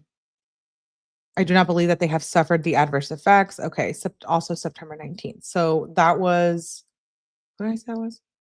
That was Lori's declaration. So remember how we read Grayson's declaration and how Lauren had 2? I know it could get confusing. Now we're going to read Grayson's second declaration. Ooh, this is getting too good. We're going to read actually this one, and then we're going to read the declaration of John Mathis, the husband. Oh, yeah, baby. Okay, and then we'll... Melly, I love that you're doing this. You're the best. Oh, thank you, Savita. Thank you, thank you, thank you. What was she trying to shut her up about? I want to know. I want to get all those texts. You guys know how we're reading Kenzie texts? We need Lauren's texts. Okay, let's continue this. So this is Grayson's second declaration. Oh boy, here we go. This is gonna be wild. I already feel it.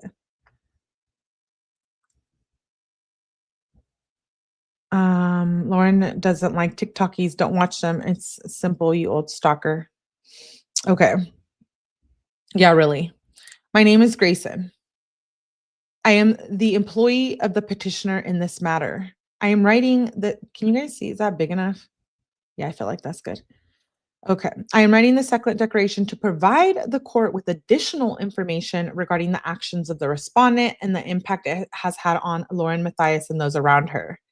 The effect that the respondent and her stalking and harassing behavior has had on Lauren has been extreme.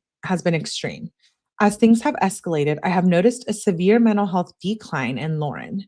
I am usually with Lauren for 12 or more hours a day.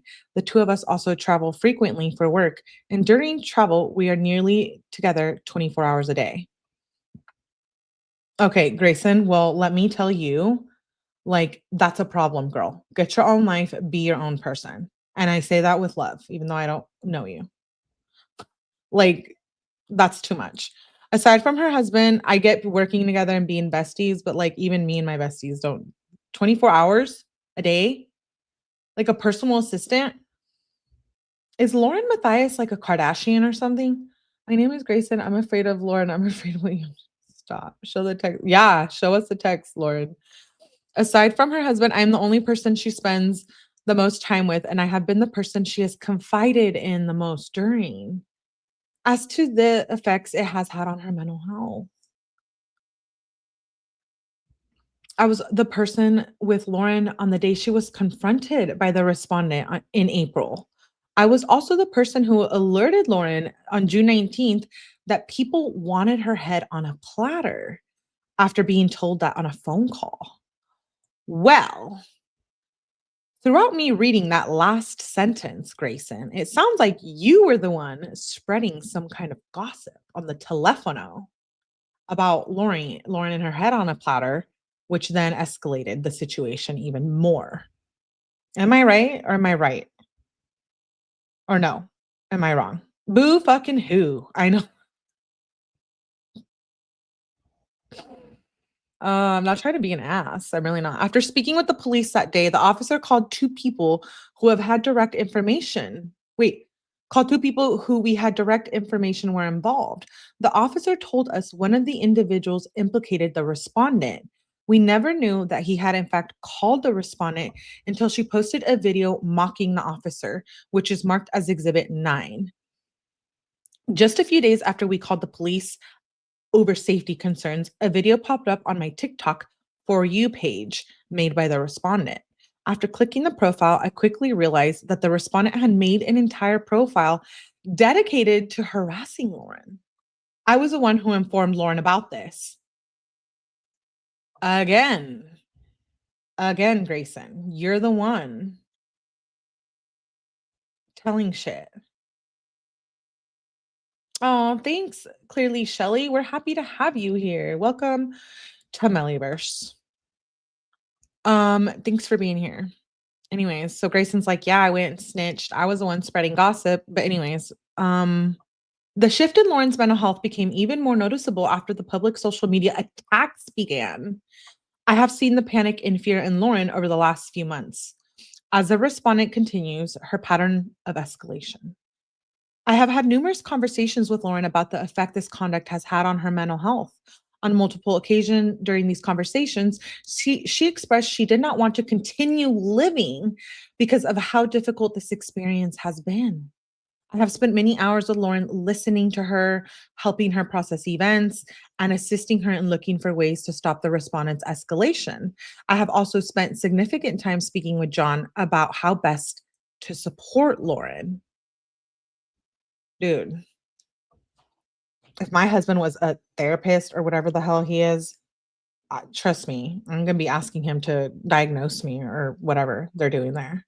One of the most difficult days was July 7th when John came to me over his concern for Lauren and her expression of wanting to unalive herself.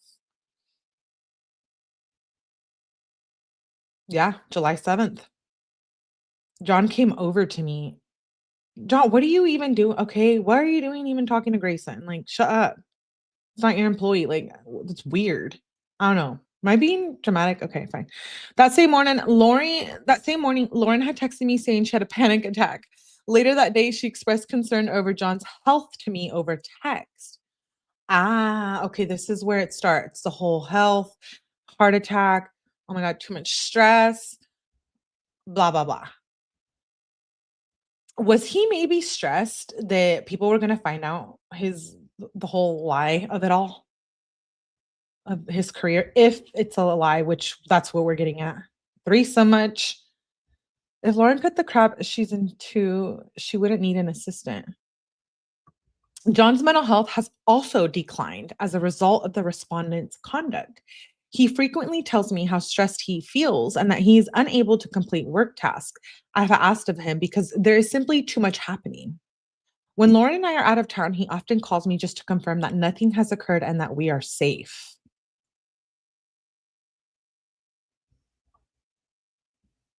The respondent's conduct had also had significant impact. I was trying to envision that in my head for a second. Like, I'm like, okay, if I have my assistant slash bestie working for me, like, do I want my husband calling her all the time? Like, I guess it's normal, especially if they're really close. I don't know. I don't know. I don't like it. Maybe I'm too much of a freak. No, Grayson should not be in the middle of older adult issues. Not healthy. Okay, thank you. That's hecka funny. So she's telling her husband how to help her, the shrink. Yeah. I don't know, guys. Okay, so let's see. The respondent's conduct also had a significant impact on Lauren and John's 8-year-old son. I frequently spend time with him and take him on outings, and he has confided in me that he has overheard conversations about what is happening. Ding, ding, ding, ding. And whose fault is that? Who is the person, the adult, building the environment for this 8-year-old child? I'm just saying. He overheard conversations. Well, then maybe Lauren shouldn't be bringing her drama up and acting a fool at home, if that's what she's doing. Allegedly, just what I'm thinking. You know what I mean? Like, it wasn't, you put your son in the situation. I'm not coming for anyone, but that's not our problem. That's not Christina's problem. Whatever your son heard and saw you do about the situation, and if it's freaking him out now, which I beg to differ. I don't think the son is having mental health issues from just this. I think there's other issues going on. And that's just my opinion only. Um, who knows? Maybe I should see the shrink. I don't know. Well, I do have a shrink, but I'm also in the field, so I do really truly believe in it. Anyways, we're going on it right here. What I am saying is that that's your own problem. You had your son around that shit. He overheard conversations about what is happening. He has told me that he feels sad and that he's afraid when we leave town. Although every effort is made to limit such discussions in his presence, it has been nearly impossible to shield him completely as the respondent's behavior occurs at all hours.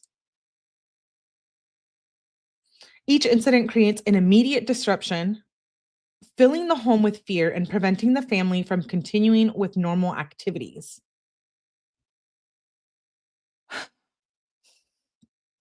This is really pissing me off. Okay, normal activities. Making a 9-hour live. Okay, I do it. I've done it. We've done it. Karen Reed. I mean, you get it, right? We're covering a 9-hour live about bullshit, and all of this is a little much. Yeah.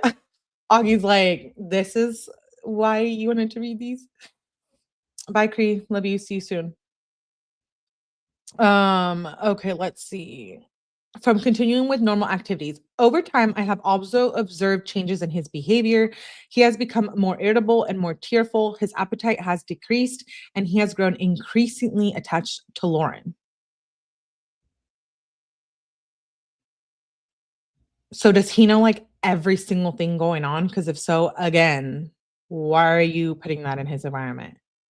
Often needing to be at her side when she is home and often refusing to let any other adult in the home help him with basic things aside from her.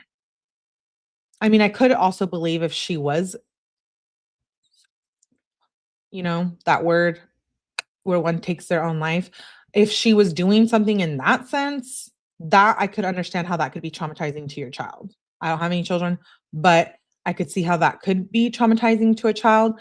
Again, you're the mother. Why would you do that? Maybe you shouldn't have them around you if you're not in a mental state to provide a safe environment around your child. Lauren, John, and I work closely together in their family business. Before the respondent's stalking and harassment began, both Lauren and John were able to devote much more time and focus to their work. We regularly had weekly meetings to plan projects and divide responsibilities. Since the respondent's conduct started, these meetings have largely shifted away from business planning and instead center on how everyone is coping and how to keep the business functioning despite the constant harassment and fear created by the respondent and her accomplices. After the court granted the temporary civil stalking injunction on September 4th, I hope that Lauren and I would finally feel safe attending upcoming work events. However, within the mere hours, the respondent violated the order, and since then, she has continued to violate it repeatedly. From September 5th through the 7th, we attended the CrimeCon Expo in Aurora, Colorado. After arriving on Thursday, September 4th, Lauren and I contacted local law enforcement to notify them of the injunction. That evening, the respondent posted a TikTok which is entitled "Whoops Video and Exhibits." The following morning, Lauren and I met with officers as well with the head of CrimeCon security. During that meeting, we were informed that the respondent herself had already spoken with the CrimeCon staff about the injunction and had essentially indicated that she intended to disregard it. To say both Lauren and I had an immediate increase in fear is an understatement. We missed the first few hours of CrimeCon while we waited for the Aurora Police Department to ensure she was removed. Law enforcement notified us later that day that the respondent had been personally served a physical copy of the order and removed from CrimeCon. Just hours later, the respondent was standing only a few feet away from Lauren and me in the bar area of the hotel with only socks on and holding a camera in her hand. Lauren and I had already been in the bar for several hours when I first saw the respondent. Lauren told me she was afraid, but she also expressed fear of being followed if we left the bar area. I asked a friend nearby to keep an eye on Lauren while I sought help with another friend. I first asked hotel staff if there were any officers nearby. When I was told there were not, I returned to the bar and called an officer with the Aurora Police Department. The respondent remained in the bar for quite some time, but left shortly after noticing I was on the phone. She then made 2 more videos on her targeted social media accounts within just a couple of hours after leaving the bar. When Lauren and I saw them, Lauren expressed extreme fear due to the threatening nature of the videos. The next afternoon, I was seated in the hotel bar area having lunch with Lauren and several colleagues when both of us observed the respondent just a few feet away. She was escorted into the adjoining restaurant located directly behind us. This restaurant is part of the same indoor bar and dining area and is well within 500 feet of where we were seated.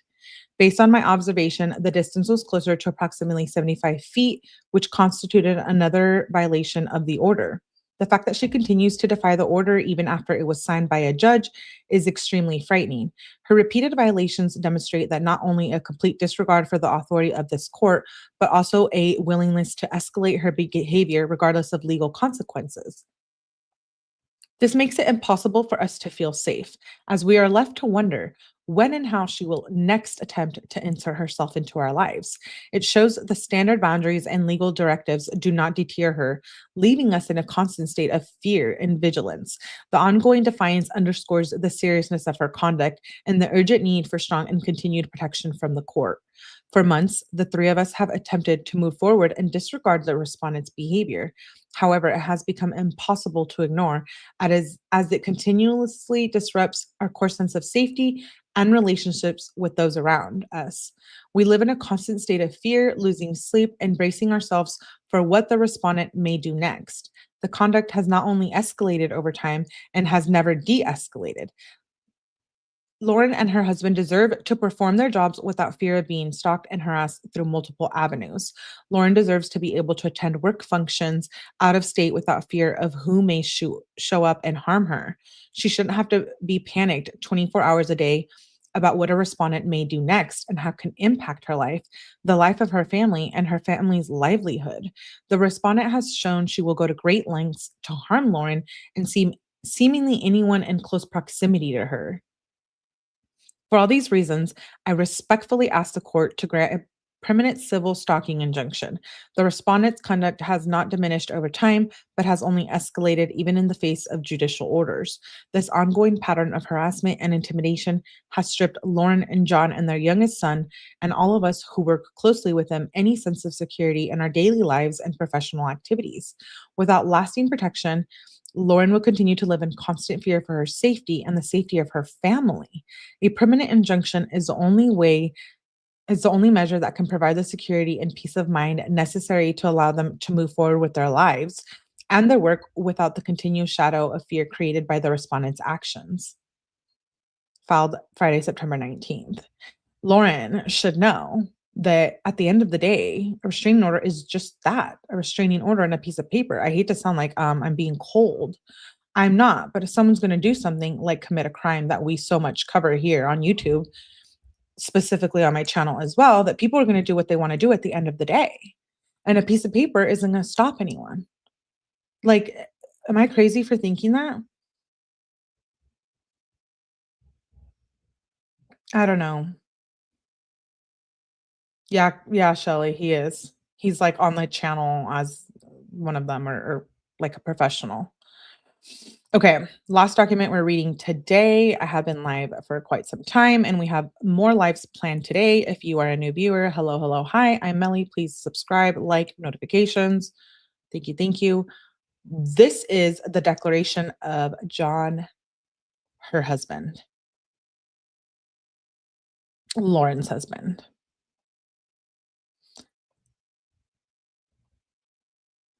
Yeah. Yeah, you're right to say that, but on a 9-hour live, and she was going to unalive herself. She's looking for attention, says Margaret. Okay, let's get started. This is only 4 pages, so I'm surprised. It's rather shorter than everyone else's. Think about it. You and many other creators and all of us are talking bad about her now. Is she going to try to silence all of us? Oh, wait. No, we're not talking bad about her. We're just saying. We're just giving our opinions. And we're reading the court documents. But yeah, she might try to silence us. She might try to like privacy concern or something, but I don't know how she can do that because on what grounds? This is public information, you know?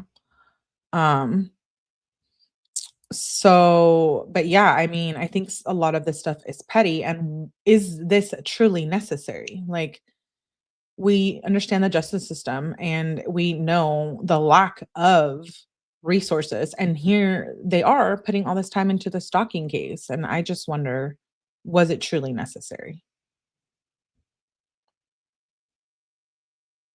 Okay. I, Dr. John Matthias, declares as follows. Here we go. I am the husband of Lauren Matthias. I am a clinical and forensic psychologist, licensed in both Utah and Nevada. I received an undergraduate degree in philosophy from Princeton University, a master's degree in marriage, family, and child counseling from the University of Southern California, and a doctorate in counseling psychology from the University of Southern California. I'm currently a partner with Lauren in Hidden Productions, where we co-host the Hidden True Crime podcast and YouTube channel. I have supervised doctoral students at the University of Nevada and have done so since 2007. I have evaluated over 500 criminals for the risk of recidivism and mental health problems related to criminality, and I have been certified by the Utah Department of Corrections and the Utah Network on Juveniles Obtaining Safety to conduct forensic evaluations with both adult and juvenile SCX offenders. I have been approved by the state of Nevada Parole and Probation to perform forensic evaluations and to work with juvenile and adult offenders and therapy groups. I have been certified by the federal courts as an expert in forensic work to perform forensic evaluation. I have received federal and state expert services, contracts to perform forensic work and conduct forensic evaluations. I have also led and conducted hundreds of therapy groups with hundreds of convicted felons since 1996, in addition to working with hundreds of child and adult victims of trauma and abuse. Since April of 2025, I have personally observed the ongoing harassment and stalking directed at my wife, Lauren. Both as her spouse and as a licensed psychologist, I have witnessed the profound tolls this harassment has taken on her mental health. She has suffered from heightened anxiety and depression and hopelessness and despair and repeated panic attacks. She has internalized many of the cruel and false narratives directed at her, which has eroded her self-esteem, and she has exhibited trauma symptoms, including hypervigilance, excessive anxiety, and intrusive and unwanted thoughts. I have watched her withdraw socially and struggle to concentrate, with a significant decline in her work, focus, and productivity. She has also experienced ongoing insomnia, reduced appetite, and weight loss, feelings of inadequacy, fear, irritability, and frequent migraines and headaches, and persistent stress-related gastrointestinal problems. On more than one occasion, she has expressed self-harm thoughts, overwhelmed by the relentless nature of malicious and false events directed towards her. The day I will never forget is July 7th, 2025.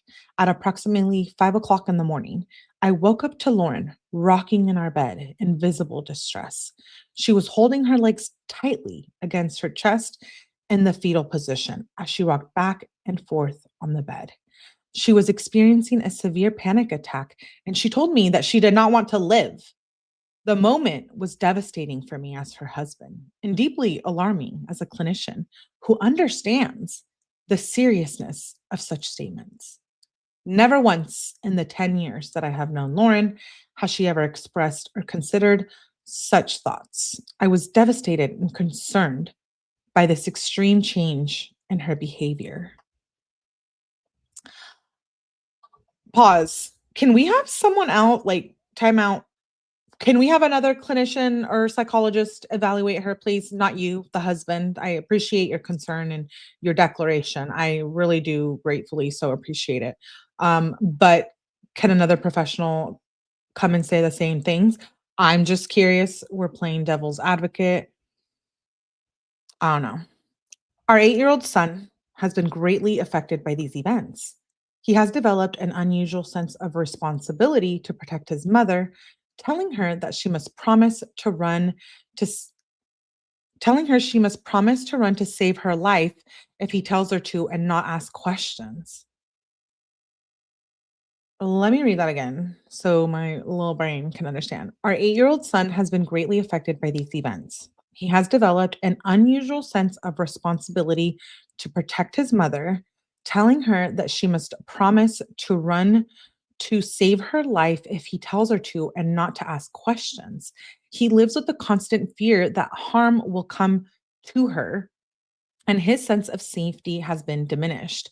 He mirrors his mother's anxiety and distress and has attempted to comfort and protect her, taking on responsibilities no young child should bear. His fears of strangers and imagined catastrophes has increased dramatically to the point of refusing to leave the home. He has withdrawn socially from friends, struggled to fall asleep at his normal bedtime, and significantly reduced his appetite since the stalking began. This parental role reversal, empathetic trauma, and emotional harm are all symptoms of what happens to children who become secondary victims when a parent is subjected to ongoing stalking and harassment. The impact has extended to me as well. I have experienced heightened anxiety, depression, feelings of helplessness, insomnia, elevated pressure as a result of this prolonged harassment and stalking of my wife and family. As a clinical and forensic psychologist, my professional work has included evaluating individuals for the risk of reoffending and patterns of antisocial and harmful behavior.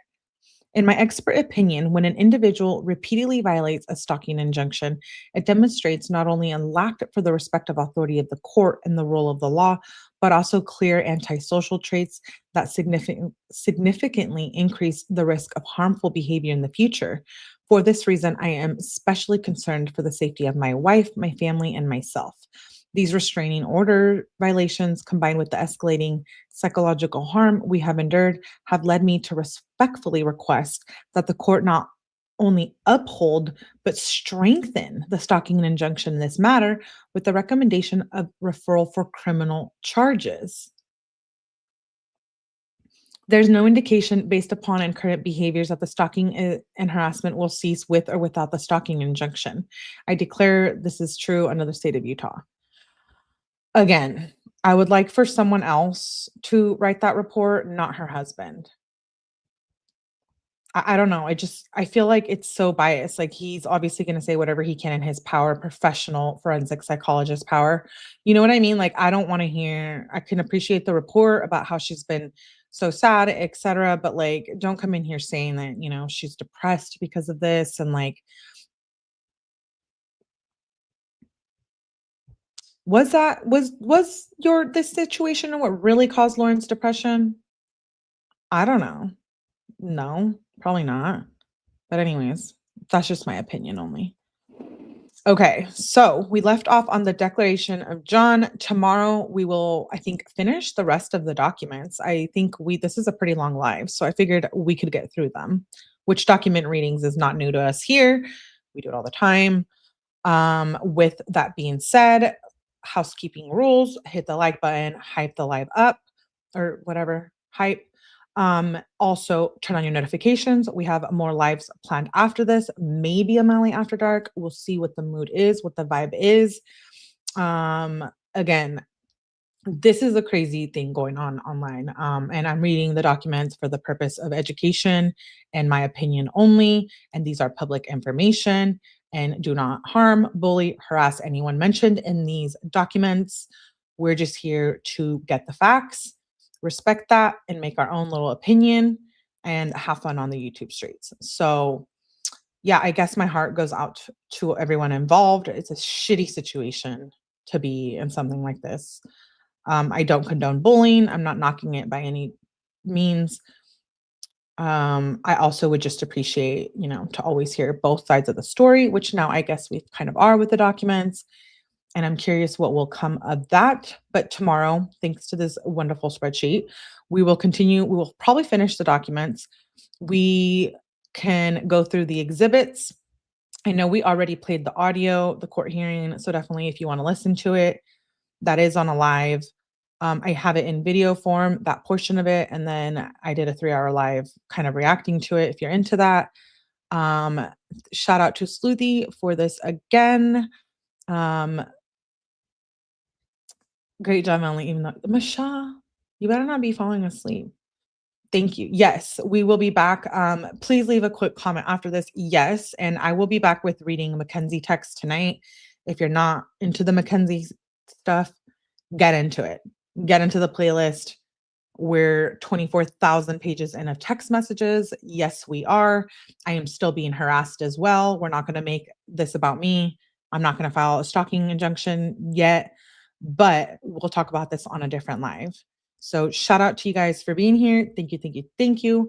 Please hit the like button on the way out, and I will see you. I'm going to eat some food, and then I will see you back for another live tonight. Happy Friday, and thank you for being here. I'll see you later.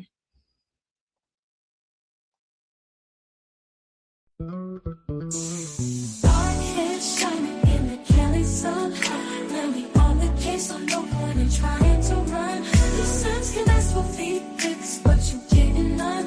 It's 5:00 with Melly, let's have some fucking fun. Some try to hide away, so all they do is work. But nobody can hide once she gets a hold of that paperwork. So don't you dare come in here acting like a jerk. Dance might make her dance, but new court docs will make her wanna twerk. Dark hair shining in the Cali sun. Melly on the case, so no point in trying to run. You Sims can ask for feedbacks, but you getting none. It's 5:00 with Melly, let's have some fucking fun. So if you're feeling for true crime, like it's a drug, 5:00 with Melly is your motherfucking plug. Going so hard on criminals, they'll call their mama for a hug. She's finding out all the stuff they try to sweep under the rug. Dark hair shining in the Cali sun. Melly on the case, so no point in trying to run. You Sims can ask for feedbacks, but you getting none. It's 5:00.